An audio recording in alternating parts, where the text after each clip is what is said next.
Hi friends, ಎಲ್ರಿಗೂ ನಮಸ್ಕಾರ. ಜ್ಞಾನಗಂಗೋತ್ರಿ ಸಂಸ್ಥೆಯ ಇನ್ಕ್ವೆಸ್ಟ್ ಪ್ರಚಲಿತ ಘಟನೆಗಳ ಸರಣಿಗೆ ತಮ್ಮೆಲ್ಲರಿಗೂ ಮತ್ತೊಮ್ಮೆ ಸ್ವಾಗತ. ಇವತ್ತು ನಾವು ಸಂಚಿಕೆ ಸಂಖ್ಯೆ 1035 ಡಿಸ್ಕಸ್ ಮಾಡ್ತಾ ಇದ್ದೇವೆ. ದಿನಾಂಕ 20 ಮತ್ತು 21 ಜನವರಿ 2026. ಇವತ್ತಿನ ಅಪ್ಡೇಟ್ಸನ್ನು ತಿಳಿಯೋ ಮುನ್ನ ಕಳೆದ ಸಂಚಿಕೆ 2 ಪ್ರಶ್ನೆಗಳ ಸರಿ ಉತ್ತರಗಳು, ಪ್ರಶ್ನೆ ಸಂಖ್ಯೆ 1ಕ್ಕೆ ಆಪ್ಷನ್ ಬಿ ಮತ್ತು ಪ್ರಶ್ನೆ ಸಂಖ್ಯೆ 2ಕ್ಕೆ ಆಪ್ಷನ್ ಡಿ ಸರಿ ಉತ್ತರವಾಗಿರುತ್ತೆ. ಹಾಗಿದ್ರೆ ಇವತ್ತಿನ ಮೊದಲನೇ ಪ್ರಶ್ನೆ, ಪ್ರಾಜೆಕ್ಟ್ ಡಾಲ್ಫಿನ್ ಮುಖ್ಯವಾಗಿ ಎಲ್ಲಿ ಕಂಡುಬರುವ ಡಾಲ್ಫಿನ್ಗಳ ಸಂರಕ್ಷಣೆಯ ಮೇಲೆ ಕೇಂದ್ರೀಕರಿಸುತ್ತದೆ? Project dolphin mainly focuses on the conservation of dolphins found in India. So ನಾನು ಮಾತಾಡ್ತಾ ಇರ್ತಕ್ಕಂಥದ್ದು ಡಾಲ್ಫಿನ್ ಬಯೋಡೈವರ್ಸಿಟಿಗೆ ಸಂಬಂಧಪಟ್ಟಂತೆ. ಸೊ ಡಾಲ್ಫಿನ್ಗಳನ್ನು ಸಂರಕ್ಷಣೆ ಮಾಡುವ ಉದ್ದೇಶದಿಂದ ಭಾರತ ಸರ್ಕಾರ ಪ್ರಾಜೆಕ್ಟ್ ಡಾಲ್ಫಿನನ್ನು ಲಾಂಚ್ ಮಾಡಲಾಗಿರುತ್ತೆ. ಸೊ ಈ ಒಂದು ಪ್ರಾಜೆಕ್ಟ್ ಡಾಲ್ಫಿನ್ನ ಅಡಿಯಲ್ಲಿ ಡಾಲ್ಫಿನ್ಗಳನ್ನು ಪ್ರಮುಖವಾಗಿ ಯಾವ ಜಲಮೂಲಗಳಲ್ಲಿ ಸಂರಕ್ಷಣೆ ಮಾಡಲಾಗುತ್ತೆ ಅನ್ನೋದು ನಮ್ಮ ಪ್ರಶ್ನೆ ಆಗಿರುತ್ತೆ. ಸೊ ಈ ಪ್ರಶ್ನೆಗೆ ಸರಿಯಾದ ಉತ್ತರ ನದಿ ಮತ್ತು ಸಮುದ್ರ ಪರಿಸರ ವ್ಯವಸ್ಥೆಗಳು ಅಥವಾ ಬೋತ್ ರಿವರೈನ್ ಮತ್ತು ಮರೈನ್ ಇಕೋಸಿಸ್ಟಮ್ಸ್ಗಳಲ್ಲಿ ಇರ್ತಕ್ಕಂಥ ಡಾಲ್ಫಿನ್ಗಳನ್ನು ಪ್ರೊಟೆಕ್ಟ್ ಮಾಡ್ತಕ್ಕಂಥದ್ದು ಇದರ ಉದ್ದೇಶವಾಗಿರುತ್ತೆ. ಸೊ ಇದರ ಬಗ್ಗೆ ನಾವು ಪ್ರಶ್ನೆಯನ್ನು ಕೊಡಲಿಕ್ಕೆ ಕಾರಣ ಏನು ಅಂದರೆ, second range wide dolphin survey launched under project dolphin. So ಈ ಒಂದು ಪ್ರಾಜೆಕ್ಟ್ ಡಾಲ್ಫಿನ್ನ ಅಡಿಯಲ್ಲಿ 2ನೇ ಶ್ರೇಣಿಯ ಡಾಲ್ಫಿನ್ ಸಮೀಕ್ಷೆಯನ್ನು ಮಾಡ್ತಕ್ಕಂಥ ಒಂದು ವ್ಯವಸ್ಥೆಗೆ ಈಗ ಚಾಲನೆಯನ್ನು ನೀಡಿರುವ ಕಾರಣದಿಂದ ಸೊ ಇದು ಮತ್ತೆ ಸುದ್ದಿಯಲ್ಲಿರ್ತಕ್ಕಂಥ ವಿಷಯವಾಗಿರುತ್ತೆ. ಸೊ ಈ ಒಂದು ಆರ್ಟಿಕಲಲ್ಲಿ ಈ ಪ್ರಾಜೆಕ್ಟ್ ಡಾಲ್ಫಿನ್ ಏನು, ಡಾಲ್ಫಿನ್ನ ಪ್ರಾಮುಖ್ಯತೆ ಏನು, ಇವೆಲ್ಲದರ ಬಗ್ಗೆ ಸಂಪೂರ್ಣ ಮಾಹಿತಿಯನ್ನು ಡಿಸ್ಕಸ್ ಮಾಡೋಣ. So nation wide survey of dolphins ಅಂದರೆ ರಾಷ್ಟ್ರವ್ಯಾಪಿಯಾಗಿ ಈಗ ಡಾಲ್ಫಿನ್ಗಳಿಗೆ ಸಂಬಂಧಪಟ್ಟಂತೆ ಒಂದು ಸಮೀಕ್ಷೆಯನ್ನು ಮಾಡಲಾಗುತ್ತೆ. ಈ ಸಮೀಕ್ಷೆ ಪ್ರಾಜೆಕ್ಟ್ ಡಾಲ್ಫಿನ್ನ ಅಡಿಯಲ್ಲಿ ಬರ್ತಕ್ಕಂಥ ಒಂದು ಸಮೀಕ್ಷೆ ಆಗಿರುತ್ತೆ. ಸೊ ಇದರ ಗುರಿ ಏನು ಅಂದರೆ to assess dolphin populations and habitats, ಅಂದರೆ ಆ ಡಾಲ್ಫಿನ್ಗಳ ಸಂಖ್ಯೆ ಅಂದರೆ ಅದು ಎಷ್ಟು ಟೋಟಲ್ ಪಾಪ್ಯುಲೇಷನ್ ಇದೆ ಅದನ್ನು ಚೆಕ್ ಮಾಡ್ತಕ್ಕಂಥದ್ದು, ಅದರ ಜೊತೆಗೆ ಅದರ ಆವಾಸ ಸ್ಥಾನಗಳು ಎಲ್ಲೆಲ್ಲಿರುತ್ತೆ ಸೊ ಇದನ್ನು ನಿರ್ಣಯ ಮಾಡ್ತಕ್ಕಂಥದ್ದು ಇದರ ಉದ್ದೇಶವಾಗಿರುತ್ತೆ. ಅಂದರೆ 2 objectives. One is not just to count the population, at the same time you are suppose to assess the habitat ಅಂತಕ್ಕಂಥದ್ದು ಕೂಡ ಇದರ 2ನೇ ಉದ್ದೇಶವಾಗಿರುತ್ತೆ. ಸೊ ಇನ್ನು ಬ್ರಾಡರ್ ಆಬ್ಜೆಕ್ಟಿವನ್ನು ನಾವು ಡಿಸ್ಕಸ್ ಮಾಡೋದಾದರೆ population status of the dolphins. Obviously ನಾವು ಯಾವುದೇ ಸರ್ವೆಯನ್ನು ಮಾಡಿದಾಗ ಮೊದಲ ಪ್ರಾಮುಖ್ಯತೆಯನ್ನು ಕೊಡ್ತಕ್ಕಂಥದ್ದು ಅದರ ಸಂಖ್ಯೆಯನ್ನು ಕಂಡುಹಿಡಿತಕ್ಕಂಥ ಅಥವಾ ಫೈಂಡ್ ಔಟ್ ಮಾಡ್ತಕ್ಕಂಥದ್ದು ಇದರ ಉದ್ದೇಶವಾಗಿರುತ್ತೆ. ಅದರ ಜೊತೆಗೆ understand distribution across rivers, coasts and estuaries, ಅಂದರೆ ಈ ಒಂದು ಡಾಲ್ಫಿನ್ಗಳು ನದಿಗಳ ವ್ಯವಸ್ಥೆಗಳಲ್ಲಿ, ಕರಾವಳಿ ಪ್ರದೇಶಗಳಲ್ಲಿ ಮತ್ತು ಅಳಿವೆಗಳು ಅಂತ ಕರೀತವೆ. ಅಳಿವೆ ಅಂದರೆ ಎಸ್ಚ್ಯೂರಿ, ಇದೊಂದು ಈಕೋಟೋನ್ ಆಗಿರುತ್ತೆ ಅಥವಾ ಜೀವ ಪರಿಸರ ಮೇಳ ಅಂತ ಹೇಳ್ತೇವೆ. ಸೊ ಈ ರೀತಿಯ ಪರಿಸರ ವ್ಯವಸ್ಥೆಗಳಲ್ಲಿ ಡಾಲ್ಫಿನ್ಗಳ ಹಂಚಿಕೆ ಹೇಗಿದೆ ಅನ್ನೋದನ್ನು ಕೂಡ ಈ ಒಂದು ಸರ್ವೆಯ ಸಮಯದಲ್ಲಿ ಅಸೆಸ್ ಮಾಡಲಾಗುತ್ತೆ. And inform conservation and management plans, ಅಂದರೆ ಈ ಒಂದು ಪ್ರಾಣಿಗಳನ್ನು ಸಂರಕ್ಷಣೆ ಮಾಡುವುದು ಹೇಗೆ ಮತ್ತು ನಿರ್ವಹಣೆ ಮಾಡುವುದು ಹೇಗೆ ಇದನ್ನು ತಿಳಿಸ್ತಕ್ಕಂಥದ್ದು ಕೂಡ ಈ ಒಂದು ಸೆನ್ಸಸ್ ಅಥವಾ ಈ ಒಂದು ಸಮೀಕ್ಷೆಗೆ ಸಂಬಂಧಪಟ್ಟಂತೆ ಇರತಕ್ಕಂಥ ಉದ್ದೇಶಗಳು ಆಗಿರುತ್ತೆ. ಹಾಗಿದ್ರೆ ಇಲ್ಲಿ ಮೇಜರ್ ಆಗಿ ಫೋಕಸ್ ಮಾಡ್ತಕ್ಕಂಥ ವಿಷಯಗಳು ಯಾವುದು ಅಥವಾ ಸ್ಪೀಶೀಸ್ ಪ್ರಭೇದಗಳು ಯಾವುದು ಅಂತ ನಾವು ನೋಡೋದಾದ್ರೆ ಗ್ಯಾಂಜಸ್ ರಿವರ್ ಡಾಲ್ಫಿನ್, ಇದನ್ನ ನಾವು ಗಂಗಾ ನದಿ ಡಾಲ್ಫಿನ್ ಅಂತ ಹೇಳ್ತೇವೆ. ಇನ್ನೊಂದು marine dolphins and other fresh water species, ಅಂದ್ರೆ ಸಮುದ್ರ ಡಾಲ್ಫಿನ್ಗಳು ಮತ್ತೆ ಇತರ ಸಿಹಿ ನೀರಿನ ಪ್ರಭೇದಗಳನ್ನ ಈ ಒಂದು ಸಮೀಕ್ಷೆಯಲ್ಲಿ ಪರಿಗಣನೆಗೆ ತೆಗೆದುಕೊಳ್ಳಲಾಗಿರುತ್ತೆ. ಸೊ ಮೇಜರ್ಲಿ ಗಂಗಾ ನದಿ ಡಾಲ್ಫಿನ್ ಅಂತಕ್ಕಂಥದ್ದು, ಅದನ್ನು ಹೊರತುಪಡಿಸಿದ್ರೆ ಸಮುದ್ರ ಡಾಲ್ಫಿನ್ಗಳು ಮತ್ತು ಸಿಹಿ ನೀರಿನ ಪ್ರಭೇದಗಳನ್ನು ಇಲ್ಲಿ ಹೆಚ್ಚು ಕೇಂದ್ರೀಕರಿಸಿರ್ತಕ್ಕಂಥದ್ದನ್ನು ನಾವಿಲ್ಲಿ ಗಮನಿಸಬಹುದಾಗಿರುತ್ತೆ. ಇನ್ನು ಕವರೇಜ್ ಅಥವಾ ಯಾವ ವ್ಯಾಪ್ತಿಯಲ್ಲಿ ಈ ಒಂದು ಸೆನ್ಸಸ್ ಅಥವಾ ಸಮೀಕ್ಷೆಯನ್ನು ಮಾಡಲಾಗುತ್ತೆ ಅಂತ ನಾವು ನೋಡೋದಾದ್ರೆ ಆಲ್ ಮೇಜರ್ ರಿವರ್ ಸಿಸ್ಟಮ್ಸ್, ಎಲ್ಲ ಪ್ರಮುಖ ನದಿ ವ್ಯವಸ್ಥೆಗಳಲ್ಲಿ, ಕೋಸ್ಟಲ್ ವಾಟರ್ಸ್ ಆಫ್ ಇಂಡಿಯಾ ಅಂದರೆ ಭಾರತ ದೇಶದ ತೀರ ಅಥವಾ ಕರಾವಳಿ ಪ್ರದೇಶಗಳಲ್ಲಿ, ಎಸ್ಚ್ಯೂರಿಯನ್ ಇಕೋಸಿಸ್ಟಮ್ ಅಥವಾ ನದಿ ಮುಖ ಅಥವಾ ಅಳಿವೆಗಳ ಒಂದು ಪರಿಸರ ವ್ಯವಸ್ಥೆಗಳಲ್ಲಿ ಸೊ ಈ ಒಂದು ಸಮೀಕ್ಷೆಯನ್ನು ಮಾಡ್ತಕ್ಕಂಥ ನಿರ್ಧಾರವನ್ನು ತೆಗೆದುಕೊಳ್ಳಲಾಗಿರುತ್ತೆ. ನಾವು ಒಡಿದ ಮೆಥಡ್, ಯಾವ ವಿಧಾನವನ್ನು ಇಲ್ಲಿ ಬಳಕೆ ಮಾಡ್ತಾ ಇದ್ದಾರೆ ಅಂತ ನಾವು ನೋಡೋದಾದ್ರೆ ಸೈಂಟಿಫಿಕ್ ಫೀಲ್ಡ್ ಸರ್ವೇಸ್ ಅಂತ ಕರಿತೇವೆ. ಅಂದರೆ ವೈಜ್ಞಾನಿಕ ಕ್ಷೇತ್ರ ಸಮೀಕ್ಷೆಗಳನ್ನು ಮಾಡ್ತಕ್ಕಂಥದ್ದು. ಅಂದರೆ they are using some technology for this particular census ಆಗಿರುತ್ತೆ. Use of boats, visual observations and acoustic monitoring. So ಇಲ್ಲಿ ದೋಣಿಗಳನ್ನು ಬಳಕೆ ಮಾಡ್ತಾರೆ. ದೃಶ್ಯ ವೀಕ್ಷಣೆ ಅಂದರೆ ಇದನ್ನು ನಾವು ಕ್ಯಾಮ್ರಾ ಟ್ರ್ಯಾಪಿಂಗ್ ಅಂತ ಕೂಡ ಹೇಳ್ಬೋದಾಗಿರುತ್ತೆ, ಅಥವಾ ನೇಕೆಡ್ ಐಯಿಂದ ಕೂಡ ಅದನ್ನು ವೀಕ್ಷಣೆ ಮಾಡ್ತಕ್ಕಂಥದ್ದು. ಅದರ ಜೊತೆಗೆ ಧ್ವನಿ ಮೇಲ್ವಿಚಾರಣೆ, ಇದನ್ನೇ ನಾವು ಅಕೋಸ್ಟಿಕ್ಸ್ ಅಂತ ಹೇಳ್ತೇವೆ. ಧ್ವನಿಯನ್ನ ಗುರುತಿಸುವ ಮುಖಾಂತರ ಸಮೀಕ್ಷೆ ಮಾಡ್ತಕ್ಕಂಥದ್ದು ಇದರ ಉದ್ದೇಶವಾಗಿರುತ್ತೆ. Habitat assessment and data collection ಅಂದರೆ ಆವಾಸ ಸ್ಥಾನವನ್ನ ಮೌಲ್ಯಮಾಪನ ಮಾಡಲಾಗುತ್ತೆ ಮತ್ತೆ ದತ್ತಾಂಶವನ್ನ ಸಂಗ್ರಹಣೆ ಮಾಡ್ತಕ್ಕಂಥದ್ದು ಕೂಡ ಸೊ ಇದರ ಮೆಥಡಾಲಜಿಯಾಗಿ ನಾವು ನೋಡ್ಬೋದಾಗಿರುತ್ತೆ. ಇನ್ನು ಕೀ ಗೋಲ್ಸ್ ಏನು ಅಂದರೆ ಯಾವ ಕಾರಣಕ್ಕಾಗಿ ಈ ಒಂದು ಸಮೀಕ್ಷೆಯನ್ನ ಮಾಡಲಾಗ್ತಾ ಇದೆ, ಪ್ರಮುಖ ಗುರಿಗಳು ಏನು ಅಂತ ನಾವಿಲ್ಲಿ ನೋಡೋದಾದ್ರೆ base line data on dolphin numbers ಅಂದರೆ ಈ ಒಂದು ಡಾಲ್ಫಿನ್ಗಳಿಗೆ ಸಂಬಂಧಪಟ್ಟಂತೆ ಒಂದು ಮೂಲ ದತ್ತಾಂಶವನ್ನ ರೆಡಿ ಮಾಡ್ತಕ್ಕಂಥದ್ದು. ಸೊ ಈ ಬಾರಿ ನಾವು ಮೂಲ ದತ್ತಾಂಶವನ್ನ ರೆಡಿ ಮಾಡಿಕೊಂಡಿದ್ದೆ ಆದಲ್ಲಿ ಸೊ ಪ್ರತಿ ಸಾರಿ ನಾವು ಸಮೀಕ್ಷೆ ಮಾಡಿದಾಗ ಅದರ ಸಂಖ್ಯೆ ಏರಿಕೆ ಆಗ್ತಾ ಇದೆಯಾ ಇಳಿಕೆ ಆಗ್ತಾ ಇದೆಯಾ ಅನ್ನೋದನ್ನ ನಾವು ಚೆಕ್ ಮಾಡಬಹುದಾಗಿರುತ್ತೆ. ಅದಕ್ಕೆ ನಮಗೆ ಒಂದು ಬೇಸ್ ಲೈನ್ ಡೇಟಾ ಬೇಕಾಗಿರುತ್ತೆ. ಸೊ ಈ ಒಂದು ಬೇಸ್ ಲೈನ್ ಡೇಟಾವನ್ನ ಡೆವಲಪ್ ಮಾಡ್ತಕ್ಕಂಥದ್ದು ಸೊ ಇದರ ಉದ್ದೇಶವಾಗಿರುತ್ತೆ. Identify critical habitats and threats ಅಂದರೆ ನಿರ್ಣಾಯಕ ಆವಾಸ ಸ್ಥಾನಗಳು ಮತ್ತೆ ಬೆದರಿಕೆಗಳನ್ನ ಗುರುತಿಸ್ತಕ್ಕಂಥದ್ದು ಎರಡನೇ ಉದ್ದೇಶವಾಗಿರುತ್ತೆ. ಮಾನಿಟರ್ ಟ್ರೆಂಡ್ಸ್ ಓವರ್ ಟೈಮ್ ಅಂದರೆ ಈ ಪ್ರವೃತ್ತಿಯ ಪ್ರಕಾರ ಈ ಒಂದು ಡಾಲ್ಫಿನ್ಗಳ ಸಂಖ್ಯೆ ಏರಿಕೆ ಆಗುತ್ತಾ ಅಥವಾ ಇಳಿಕೆ ಆಗುತ್ತಾ ಅನ್ನೋದನ್ನ ಪರೀಕ್ಷೆ ಮಾಡುವ ಉದ್ದೇಶದಿಂದ ಈ ಒಂದು ಸರ್ವೆ ಅಥವಾ ಸಮೀಕ್ಷೆ ಮಾಡ್ತಕ್ಕಂಥ ನಿರ್ಧಾರವನ್ನ ತೆಗೆದುಕೊಳ್ಳಲಾಗಿರುತ್ತೆ. ನಾವು ವೈ ಶುಡ್ ವಿ ಪ್ರೊಟೆಕ್ಟ್ ಡಾಲ್ಫಿನ್ಗಳನ್ನ ನಾವು ಯಾಕೆ ಪ್ರೊಟೆಕ್ಟ್ ಮಾಡಬೇಕು, ಅದಕ್ಕಾಗಿ ನಾವು ಯಾಕೆ ಇಷ್ಟೊಂದು ಸಮೀಕ್ಷೆಯನ್ನ ಮಾಡ್ತಕ್ಕಂಥ ಒಂದು ವ್ಯವಸ್ಥೆಗಳನ್ನ ನಾವು ಮಾಡ್ತಾ ಇದ್ದೀವಿ ಅಂತ ನಾವು ನೋಡೋದಾದ್ರೆ ಸೊ ಡಾಲ್ಫಿನ್ಸ್ ಅನ್ನ ನಾವೇನಂತ ಕರಿತೀವಿ ಅಂದ್ರೆ indicator species of aquatic ecosystem health ಅಂತ ಕರಿತೇವೆ. ಅಂದ್ರೆ ಈ ಒಂದು ಪ್ರಭೇದವನ್ನ ಸೂಚಕ ಪ್ರಭೇದ ಅಂತ ಕರಿತೇವೆ. ಸೊ ಯಾವುದೇ ಒಂದು ಪ್ರಭೇದವನ್ನ ನಾವು ಇಂಡಿಕೇಟರ್ ಸ್ಪೀಶೀಸ್ ಅಂತ ಕರೆದಾಗ ಅದರ ಅರ್ಥ ಏನು ಅಂದ್ರೆ ಆ ಒಂದು ಪರಿಸರ ವ್ಯವಸ್ಥೆ ಶುದ್ಧವಾಗಿದೆಯಾ ಅಥವಾ ಮಾಲಿನ್ಯವಾಗಿದೆಯಾ ಅಂತ ಸೂಚಿಸುತ್ತೆ. ಹಾಗಿದ್ರೆ ಡಾಲ್ಫಿನ್ಗಳು ಆ ಪರಿಸರ ವ್ಯವಸ್ಥೆ ಶುದ್ಧವಾಗಿದೆ ಅಂತ ಹೇಗೆ ಸೂಚಿಸುತ್ತೆ, ಆ ಒಂದು ಜಲ ವ್ಯವಸ್ಥೆಯಲ್ಲಿ ಅಥವಾ ಜಲಮೂಲದಲ್ಲಿ ಡಾಲ್ಫಿನ್ಗಳ ಸಂಖ್ಯೆ ಸಾಕಷ್ಟು ಇದ್ದರೆ ಅದರ ಅರ್ಥ ಆ ಒಂದು ಜಲಮೂಲ ಸ್ವಚ್ಛವಾಗಿದೆ ಆರೋಗ್ಯವಾಗಿದೆ ಅಂತಕ್ಕಂಥ ಒಂದು ಅರ್ಥವನ್ನ ತಿಳಿಸುತ್ತೆ. ಅದರ ಪಾಪ್ಯುಲೇಷನ್ ನಾರ್ಮಲ್ಗಿಂತ ಬಿಲೋ ಅಥವಾ ಕಡಿಮೆ ಇದ್ದರೆ ಸೊ ಅಲ್ಲೇನೋ ನೀರಲ್ಲಿ ತೊಂದರೆ ಇದೆ, ಐ ಮೀನ್ ಟು ಸೇ ಅಲ್ಲೇನೋ ಪೊಲ್ಯೂಷನ್ ಆಗಿದೆ ಅಥವಾ ಮಾಲಿನ್ಯ ಆಗಿದೆ ಅನ್ನೋದನ್ನ ನಮಗೆ ಇಂಡೈರೆಕ್ಟ್ ಆಗಿ ಸೂಚಿಸುತ್ತದೆ. ಸೊ ಈ ರೀತಿಯ ಪ್ರಭೇದಗಳನ್ನು ನಾವೇನಂತ ಕರಿತೀವಿ ಅಂದ್ರೆ ಇಂಡಿಕೇಟರ್ ಸ್ಪೀಶೀಸ್ ಅಂತ ಹೇಳ್ತೇವೆ. ಸೊ ಈ ನಿಟ್ಟಿನಲ್ಲಿ ಡಾಲ್ಫಿನ್ ಕೂಡ ಈ ಒಂದು ವಾಟರ್ ಸಿಸ್ಟಮ್ ಏನಿರುತ್ತೆ ಅಥವಾ ಜಲ ಪರಿಸರ ವ್ಯವಸ್ಥೆ ಏನಿರುತ್ತೆ ಸೊ ಅದರ ಸೂಚಕ ಪ್ರಭೇದ ಅಂತ ಕೂಡ ನಾವು ಹೇಳ್ಬೋದಾಗಿರುತ್ತೆ. ಅದರ ಜೊತೆಗೆ helps track water quality and ecosystem integrity ಅಂದ್ರೆ ನೀರಿನ ಗುಣಮಟ್ಟವನ್ನ ಕೂಡ ಈ ಒಂದು ಡಾಲ್ಫಿನ್ ಪಾಪ್ಯುಲೇಷನ್ ನ ಮುಖಾಂತರ ನಾವು ಇಂಡೈರೆಕ್ಟ್ ಆಗಿ ತಿಳಿದುಕೊಳ್ಬಹುದಾಗಿರುತ್ತೆ. ಸಪೋರ್ಟ್ಸ್ ಬಯೋಡೈವರ್ಸಿಟಿ ಪ್ರೊಟೆಕ್ಷನ್ ಅಂದ್ರೆ ಇದು ಜೀವ ವೈವಿಧ್ಯತೆ ಸಂರಕ್ಷಣೆಯನ್ನ ಕೂಡ ಬೆಂಬಲಿಸುತ್ತೆ. ಬಿಕಾಸ್ ಡಾಲ್ಫಿನ್ಗಳು ಅಲ್ಲಿದ್ರೆ ಸೊ ಇದರ ಸೂಚನೆ ಏನು ಅಂದ್ರೆ ಹೆಲ್ದಿ ಇಕೋಸಿಸ್ಟಮ್ ಅಂತಕ್ಕಂಥದ್ದು ಅದರ ಸೂಚನೆ ಆಗಿರುತ್ತೆ. ಸೊ ಇದರಿಂದ ಬೇರೆ ಜಲಚರ ಪ್ರಾಣಿಗಳು ಕೂಡ ವಾಸ ಮಾಡಲಿಕ್ಕೆ ಸೂಕ್ತವಾಗಿರ್ತಕ್ಕಂಥ ಪ್ರದೇಶವಾಗಿರುತ್ತೆ. ಸೊ ಅದರಿಂದ ಜೀವ ವೈವಿಧ್ಯತೆಯನ್ನ ಸಂರಕ್ಷಣೆ ಮಾಡಬೇಕಾಗಿದ್ರೆ ನಾವು ಡಾಲ್ಫಿನ್ಗಳನ್ನ ಸಂರಕ್ಷಣೆ ಮಾಡ್ತಕ್ಕಂಥದ್ದು ಅನಿವಾರ್ಯವಾಗಿರುತ್ತೆ. ಸೊ ಈಗ ಪ್ರಾಜೆಕ್ಟ್ ಡಾಲ್ಫಿನ್ ಬಗ್ಗೆ ನಾವು ಡಿಸ್ಕಸ್ ಮಾಡೋದಾದ್ರೆ ಇದನ್ನ ಲಾಂಚ್ ಮಾಡಿರ್ತಕ್ಕಂಥವ್ರು ಗೌರ್ಮೆಂಟ್ ಆಫ್ ಇಂಡಿಯಾ ಭಾರತ ಸರ್ಕಾರದ ವತಿಯಿಂದ ಪ್ರಾಜೆಕ್ಟ್ ಡಾಲ್ಫಿನ್ ಅನ್ನು launch ಮಾಡಲಾಗಿರುತ್ತೆ.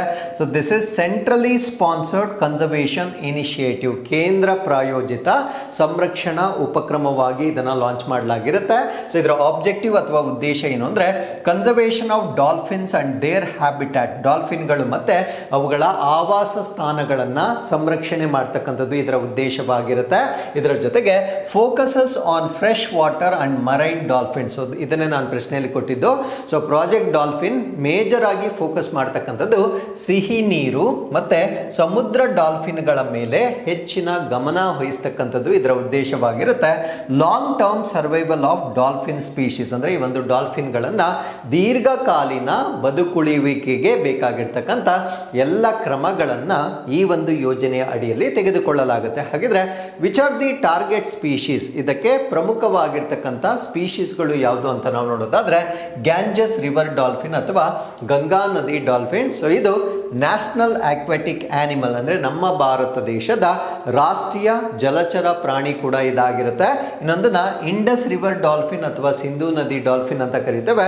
Marine dolphins along India's coast line, ಅಂದರೆ ಭಾರತ ದೇಶದ ಕರಾವಳಿ ಉದ್ದಕ್ಕೂ ಇರ್ತಕ್ಕಂಥ ಸಮುದ್ರ ಡಾಲ್ಫಿನ್ಗಳೆಲ್ಲ ಈ ಒಂದು ಪ್ರಾಜೆಕ್ಟ್ ಡಾಲ್ಫಿನ್ನ ಅಡಿಯಲ್ಲಿ ಪ್ರೊಟೆಕ್ಷನ್ಗೆ ಒಳಪಟ್ಟಿರ್ತಕ್ಕಂಥ ಡಾಲ್ಫಿನ್ಗಳ ಸ್ಪೀಶೀಸ್ಗಳಾಗಿ ನಾವಿಲ್ಲಿ ನೆನ್ಪಿಟ್ಕೊಳ್ಬೇಕಾಗಿರುತ್ತೆ. ಇನ್ನು ಜಿಯೋಗ್ರಫಿಕಲ್ ಕವರೇಜ್ ಅಥವಾ ಭೌಗೋಳಿಕ ವ್ಯಾಪ್ತಿಯನ್ನು ನಾವು ತೆಗೆದುಕೊಂಡಾಗ ಗಂಗಾ ಬ್ರಹ್ಮಪುತ್ರ ಮೇಘನಾ ರಿವರ್ ಸಿಸ್ಟಮ್ ಅಲ್ಲಿ ಈ ಪ್ರಾಜೆಕ್ಟ್ ಅನ್ನ ಹೆಚ್ಚಾಗಿ ಅನುಷ್ಠಾನ ಮಾಡಲಾಗುತ್ತೆ. ಗಂಗಾ, ಬ್ರಹ್ಮಪುತ್ರ ಮತ್ತೆ ಮೇಘನಾ ನದಿ ವ್ಯವಸ್ಥೆಗಳಲ್ಲಿ ಸೊ ಈ ಪ್ರಾಜೆಕ್ಟ್ ಅನ್ನ ಹೆಚ್ಚಾಗಿ ಇಂಪ್ಲಿಮೆಂಟ್ ಮಾಡ್ತಾ ಇದ್ದಾರೆ. ಬಿಕಾಸ್ ಆ ಭಾಗದಲ್ಲಿ ಇವು ಹೆಚ್ಚಾಗಿ ಕಂಡು ಬರ್ತಕ್ಕಂಥದ್ದನ್ನು ನಾವಿಲ್ಲಿ ಗಮನಿಸಬಹುದಾಗಿರುತ್ತೆ. Other river basins with dolphin presence, ಅಂದ್ರೆ ಬೇರೆ ಕಡೆ ಈ ಪ್ರಾಜೆಕ್ಟ್ ಅನ್ನ ಅನುಷ್ಠಾನ ಮಾಡಿದ್ರೆ ಅಲ್ಲಿ ಡಾಲ್ಫಿನ್ಗಳ ಉಪಸ್ಥಿತಿ ಇದ್ದರೆ ಮಾತ್ರ ಬೇರೆ ಭಾಗಗಳಲ್ಲೂ ಕೂಡ ಇದನ್ನ ಇಂಪ್ಲಿಮೆಂಟ್ ಮಾಡ್ತಕ್ಕಂಥದ್ದನ್ನು ನಾವು ನೋಡ್ಬೋದಾಗಿರುತ್ತೆ. So coastal and marine areas, ಅಂದರೆ ಭಾರತ ದೇಶದ ಕರಾವಳಿ ಮತ್ತು ಸಮುದ್ರ ಪ್ರದೇಶಗಳ ವ್ಯಾಪ್ತಿಯಲ್ಲಿ ಈ ಪ್ರಾಜೆಕ್ಟ್ ಡಾಲ್ಫಿನ್ ಅನ್ನ ಇಂಪ್ಲಿಮೆಂಟ್ ಮಾಡ್ತಕ್ಕಂಥದ್ದನ್ನು ನಾವು ನೋಡ್ಬೋದಾಗಿರುತ್ತೆ. ಹಾಗಿದ್ರೆ ಪ್ರಾಜೆಕ್ಟ್ ಡಾಲ್ಫಿನ್ನ ಕೀ ಕಾಂಪೊನೆಂಟ್ಸ್ ಏನು, ಪ್ರಮುಖ ಅಂಶಗಳೇನು ಅಂತ ನಾವು ನೋಡೋದಾದ್ರೆ ಪಾಪ್ಯುಲೇಷನ್ ಅಸೆಸ್ಮೆಂಟ್ ಅಂಡ್ ಮಾನಿಟರಿಂಗ್, ಅಂದರೆ ಅವುಗಳ ಸಂಖ್ಯೆಯನ್ನ ಮೌಲ್ಯಮಾಪನ ಮಾಡ್ತಕ್ಕಂಥದ್ದು, ಮೇಲ್ವಿಚಾರಣೆ ಮಾಡ್ತಕ್ಕಂಥದ್ದು. ಫಾರ್ ಎಕ್ಸಾಂಪಲ್ ಇವಾಗ ನಾನು ಹೇಳಿದೆ, ಸೊ ಡಾಲ್ಫಿನ್ ಸೆನ್ಸಸ್ ಮಾಡ್ತಾ ಇದ್ದಾರೆ ಅಥವಾ ಸಮೀಕ್ಷೆ ಅಥವಾ ಸರ್ವೆ ಮಾಡ್ತಾ ಇದ್ದಾರೆ ಅಂತ. ಸೊ ಅದು ಯಾವುದರ ಅಡಿಯಲ್ಲಿ ಬರುತ್ತಂದ್ರೆ ಪ್ರಾಜೆಕ್ಟ್ ಡಾಲ್ಫಿನ್ ನ ಅಡಿಯಲ್ಲಿ ಬರ್ತಕ್ಕಂಥ ಒಂದು ಭಾಗವಾಗಿ ನಾವು ಅದನ್ನು ನೋಡ್ಬೋದಾಗಿರುತ್ತೆ. ಹ್ಯಾಬಿಟ್ಯಾಟ್ ಪ್ರೊಟೆಕ್ಷನ್ ಅಂಡ್ ರಿಸ್ಟೋರೇಷನ್, ಅಂದ್ರೆ ಆವಾಸ ಸ್ಥಾನಗಳನ್ನ ಸಂರಕ್ಷಣೆ ಮಾಡ್ತಕ್ಕಂಥದ್ದು. ಸಪೋಸ್ ಆವಾಸ ಸ್ಥಾನಗಳು ಹಾಳಾಗಿದ್ದರೆ ಅದನ್ನ ಮರುಸ್ಥಾಪನೆ ಮಾಡ್ತಕ್ಕಂಥದ್ದನ್ನ ಕೂಡ ನಾವು ಈ ಒಂದು ಪ್ರಾಜೆಕ್ಟ್ ನ ಅಡಿಯಲ್ಲಿ ನೋಡ್ಬೋದಾಗಿರುತ್ತೆ. And mitigation of human induced threats, ಅಂದ್ರೆ ಮಾನವ ಪ್ರೇರಿತ ಬೆದರಿಕೆಗಳು ಏನಿರುತ್ತೆ, ಅಂದ್ರೆ ಅದರ ಜನಸಂಖ್ಯೆ ಕಡಿಮೆ ಆಗ್ಲಿಕ್ಕೆ ಅಥವಾ ಅದರ ಸಂಖ್ಯೆ ಕಡಿಮೆ ಆಗ್ಲಿಕ್ಕೆ ಮಾನವ ಚಟುವಟಿಕೆಗಳಿಂದ ಅದರ ಸಂಖ್ಯೆ ಕಡಿಮೆ ಆಗ್ತಕ್ಕಂಥ ಪರಿಸ್ಥಿತಿಗಳಿದ್ರೆ ಆ ರೀತಿಯ ಚಟುವಟಿಕೆಗಳನ್ನ ನಿಯಂತ್ರಣ ಮಾಡ್ತಕ್ಕಂಥದ್ದು ಕೂಡ ಪ್ರಾಜೆಕ್ಟ್ ಡಾಲ್ಫಿನ್ ನ ಅಡಿಯಲ್ಲಿ ಬರ್ತಕ್ಕಂಥ ಒಂದು ಉದ್ದೇಶವಾಗಿರುತ್ತೆ. ಕಮ್ಯುನಿಟಿ ಪಾರ್ಟಿಸಿಪೇಷನ್ ಅಂಡ್ ಅವೇರ್ನೆಸ್, ಅಂದ್ರೆ ಸಮುದಾಯ ಭಾಗವಹಿಸುವಿಕೆ ಮತ್ತೆ ಜಾಗೃತಿಯನ್ನ ಮೂಡಿಸ್ತಕ್ಕಂಥದ್ದು ಕೂಡ ಈ ಒಂದು ಪ್ರಾಜೆಕ್ಟ್ ನ ಅಡಿಯಲ್ಲಿ ಬರ್ತಕ್ಕಂಥ ಒಂದು ಉದ್ದೇಶಗಳಾಗಿ ನಾವು ನೋಡಬಹುದಾಗಿರುತ್ತೆ. ಇನ್ನು ಇನ್ಸ್ಟಿಟ್ಯೂಷನಲ್ ಫ್ರೇಮ್ ವರ್ಕ್, ಸಾಂಸ್ಥಿಕ ಚೌಕಟ್ಟನ್ನ ನಾವು ನೋಡೋದಾದ್ರೆ, ಸೊ ಈ ಪ್ರಾಜೆಕ್ಟ್ ಅನ್ನ ಇಂಪ್ಲಿಮೆಂಟ್ ಮಾಡ್ತಾ ಇರ್ತಕ್ಕಂಥವ್ರು ministry of environment, forest and climate change, ಪರಿಸರ, ಅರಣ್ಯ ಮತ್ತು ಹವಾಮಾನ ಬದಲಾವಣೆ ಸಚಿವಾಲಯದ ವತಿಯಿಂದ ಪ್ರಾಜೆಕ್ಟ್ ಡಾಲ್ಫಿನ್ ಅನ್ನ ಇಂಪ್ಲಿಮೆಂಟ್ ಮಾಡ್ತಕ್ಕಂಥ ಒಂದು ವ್ಯವಸ್ಥೆ ಆಗಿರುತ್ತೆ. ಸೊ ಇದರ ಜೊತೆಗೆ there should be support from state governments, ರಾಜ್ಯ ಸರ್ಕಾರಗಳ ಬೆಂಬಲ ಕೂಡ ಬೇಕಾಗಿರುತ್ತೆ.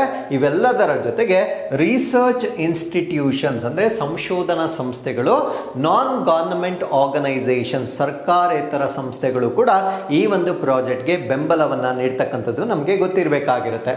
ಇನ್ನು ಗ್ಯಾಂಜಸ್ ರಿವರ್ ಡಾಲ್ಫಿನ್ ಅಥವಾ ಗಂಗಾ ನದಿ ಡಾಲ್ಫಿನ್ ಬಗ್ಗೆ ನಾವು ಹೆಚ್ಚಿನ ಮಾಹಿತಿನ ತಿಳ್ಕೊಳ್ಳೋದಾದ್ರೆ, ಬಿಕಾಸ್ ಇದು ನಮ್ಮ ಭಾರತ ದೇಶದ ರಾಷ್ಟ್ರೀಯ ಜಲಚರ ಪ್ರಾಣಿಯಾಗಿರೋದ್ರಿಂದ ಸೊ ಇದರ ಬಗ್ಗೆ ನಮಗೆ ಮಿನಿಮಮ್ ಇನ್ಫಾರ್ಮೇಶನ್ ನಮಗೆ ಡೆಫಿನೆಟ್ಲಿ ಗೊತ್ತಿರಬೇಕಾಗಿರುತ್ತೆ. ಮೊದಲನೇದು ಇದರ ಸೈಂಟಿಫಿಕ್ ನೇಮ್ ಅಥವಾ ವೈಜ್ಞಾನಿಕ ಹೆಸರು ಗೊತ್ತಿರಬೇಕು. ಇದನ್ನ ಪ್ಲಾಟನಿಸ್ಟಾ ಗ್ಯಾಗ್ನೆಟಿಕಾ ಅಂತ ಕರಿತೇವೆ. ಸೊ ಇದು ಗ್ಯಾಗ್ನೆಟಿಕ್ ಡಾಲ್ಫಿನ್ ನ ವೈಜ್ಞಾನಿಕ ಹೆಸರಾಗಿರುತ್ತೆ. So this is national aquatic animal of India, Bharat ದೇಶದ ರಾಷ್ಟ್ರೀಯ ಜಲಚರ ಪ್ರಾಣಿಯಾಗಿರುತ್ತೆ.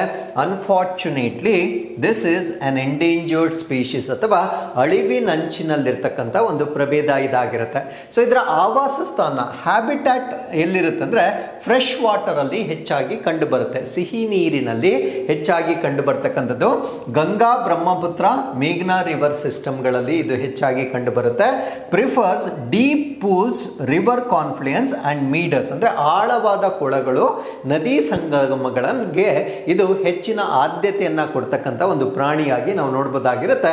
ಸೊ ಇದು ನಮ್ಮ ಭಾರತ ದೇಶದಲ್ಲಿರುತ್ತೆ, ನೇಪಾಳದಲ್ಲಿರುತ್ತೆ ಮತ್ತೆ ಬಾಂಗ್ಲಾದೇಶದಲ್ಲೂ ಕೂಡ ಹೆಚ್ಚಾಗಿ ಕಂಡು ಬರ್ತಕ್ಕಂಥ ಒಂದು ಪ್ರಾಣಿಯಾಗಿರುತ್ತೆ. ಸೊ ಈ ಒಂದು ಪ್ರಾಣಿಯ ಫಿಸಿಕಲ್ ಫೀಚರ್ಸ್, ಭೌತಿಕ ಲಕ್ಷಣಗಳೇನು ಅಂತ ನಾವು ನೋಡೋದಾದ್ರೆ, so it is nearly blind, ಅಂದ್ರೆ ಬಹುತೇಕ ಇದು ಕುರುಡ ಆಗಿರುತ್ತೆ. ಕಣ್ಣು ಇರುವಂತೆ ಕಾಣುತ್ತೆ, ಬಟ್ ಅದಕ್ಕೆ ವಿಷನ್ ಅಥವಾ ಅದು ಕುರುಡಾಗಿರುತ್ತೆ. ಹಾಗಿದ್ರೆ ಇದು ಚಲಿಸ್ತಕ್ಕಂಥದ್ದು ಹೇಗೆ, ಆಹಾರವನ್ನು ಯಾವ ರೀತಿ ಫೈಂಡ್ ಔಟ್ ಮಾಡುತ್ತೆ ಅಂತ ನಾವು ನೋಡೋದಾದ್ರೆ, ಸೊ ಅದು ಈಕೋಲೊಕೇಶನ್ ಅಂತ ಕರಿತೇವೆ. ಅಂದರೆ ಶಬ್ದವನ್ನು, ಆ ಪ್ರತಿಧ್ವನಿಗಳನ್ನು ಗ್ರಹಿಸುವ ಮುಖಾಂತರ ಅದು ತನ್ನ ಚಲನೆ ಮತ್ತೆ ತನ್ನ ಆಹಾರವನ್ನು ಪಡೆದುಕೊಳ್ತಕ್ಕಂಥ ಒಂದು ವ್ಯವಸ್ಥೆ ಆಗಿರುತ್ತೆ. ಅಂಡ್ ಲಾಂಗ್ ಬೀಕ್ ಇರುತ್ತೆ, ಅಂದರೆ ಉದ್ದವಾದ ಒಂದು ಕೊಕ್ಕು ಇರುತ್ತೆ. ಆ ಕೊಕ್ಕನ್ನು ನಾವು ರೋಸ್ಟ್ರಮ್ ಅಂತ ಕರಿತೇವೆ. And grey to brownish colour, ಬೂದು ಬಣ್ಣದಿಂದ ಕಂದು ಬಣ್ಣವನ್ನು ಹೊಂದಿರುತ್ತೆ. ಪ್ರಾಮಿನೆಂಟ್ ಫೋರ್ ಹೆಡ್, ಅಂದರೆ ಉತ್ತಮವಾಗಿ ಅಭಿವೃದ್ಧಿ ಹೊಂದಿರತಕ್ಕಂಥ ಹಣೆ ಅಥವಾ ಫೋರ್ ಹೆಡ್ ಅನ್ನು ಹೊಂದಿರತಕ್ಕಂಥ ಒಂದು ಪ್ರಾಣಿಯಾಗಿ ನಾವು ಇದನ್ನ ನೋಡ್ಬೋದಾಗಿರುತ್ತೆ. ಹಾಗಿದ್ರೆ ಇದರ ಬಿಹೇವಿಯರ್ ಏನು, ಇದಕ್ಕೇನಾದ್ರೂ ವಿಶೇಷವಾಗಿರ್ತಕ್ಕಂಥ ನಡವಳಿಕೆ ಇದೆಯಾ ಅಂತ ನಾವಿಲ್ಲಿ ನೋಡೋದಾದ್ರೆ, usually solitary or in small groups, ಅಂದ್ರೆ ಸಾಮಾನ್ಯವಾಗಿ ಅದು ಒಂಟಿಯಾಗಿರುತ್ತೆ ಅಥವಾ ಕೆಲವೊಮ್ಮೆ ಸಣ್ಣ ಗುಂಪುಗಳಲ್ಲಿ ಇರುತ್ತೆ. ಸೊ ಬಿಗ್ ಗ್ರೂಪ್ಸ್ ಅಲ್ಲಿ ಇರೋದಿಲ್ಲ. ಸೊ ಇದ್ರೆ ಅದು ಒಂಟಿಯಾಗಿರುತ್ತೆ ಅಥವಾ ಸಣ್ಣ ಗುಂಪುಗಳಲ್ಲಿ ಇರ್ತಕ್ಕಂಥ ಒಂದು ಪ್ರಾಣಿಯಾಗಿರುತ್ತೆ. ಸರ್ಫೇಸ್ ಫ್ರೀಕ್ವೆಂಟ್ಲಿ ಫಾರ್ ಏರ್, ಅಂದ್ರೆ ಅದು ಗಾಳಿಯನ್ನು ತೆಗೆದುಕೊಳ್ಳಿಕ್ಕೆ ಆಗಾಗ್ಗೆ ನೀರಿನ ಮೇಲ್ಮೈಗೆ ಬರ್ತಕ್ಕಂಥದ್ದು ಕೂಡ ಅದರ ಒಂದು ನಡವಳಿಕೆ ಆಗಿರುತ್ತೆ.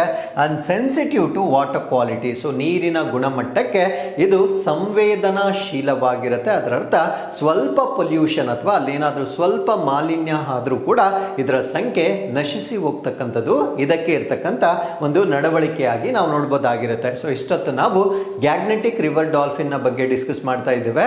ಸೊ ಈಗ ನಾವು ಇಂಡಸ್ ರಿವರ್ ಡಾಲ್ಫಿನ್ ಅಥವಾ ಸಿಂಧೂ ನದಿ ಡಾಲ್ಫಿನ್ ನ ಬಗ್ಗೆ ನಾವು ಡಿಸ್ಕಸ್ ಮಾಡೋದಾದ್ರೆ, ಇದರ ಸೈಂಟಿಫಿಕ್ ನೇಮ್ ಪ್ಲಾಟನಿಸ್ಟಾ ಗ್ಯಾಗ್ನೆಟಿಕಾ ಮೈನರ್ ಅಂತಕ್ಕಂಥದ್ದು ಇದರ ಸೈಂಟಿಫಿಕ್ ನೇಮ್ ಆಗಿರುತ್ತೆ.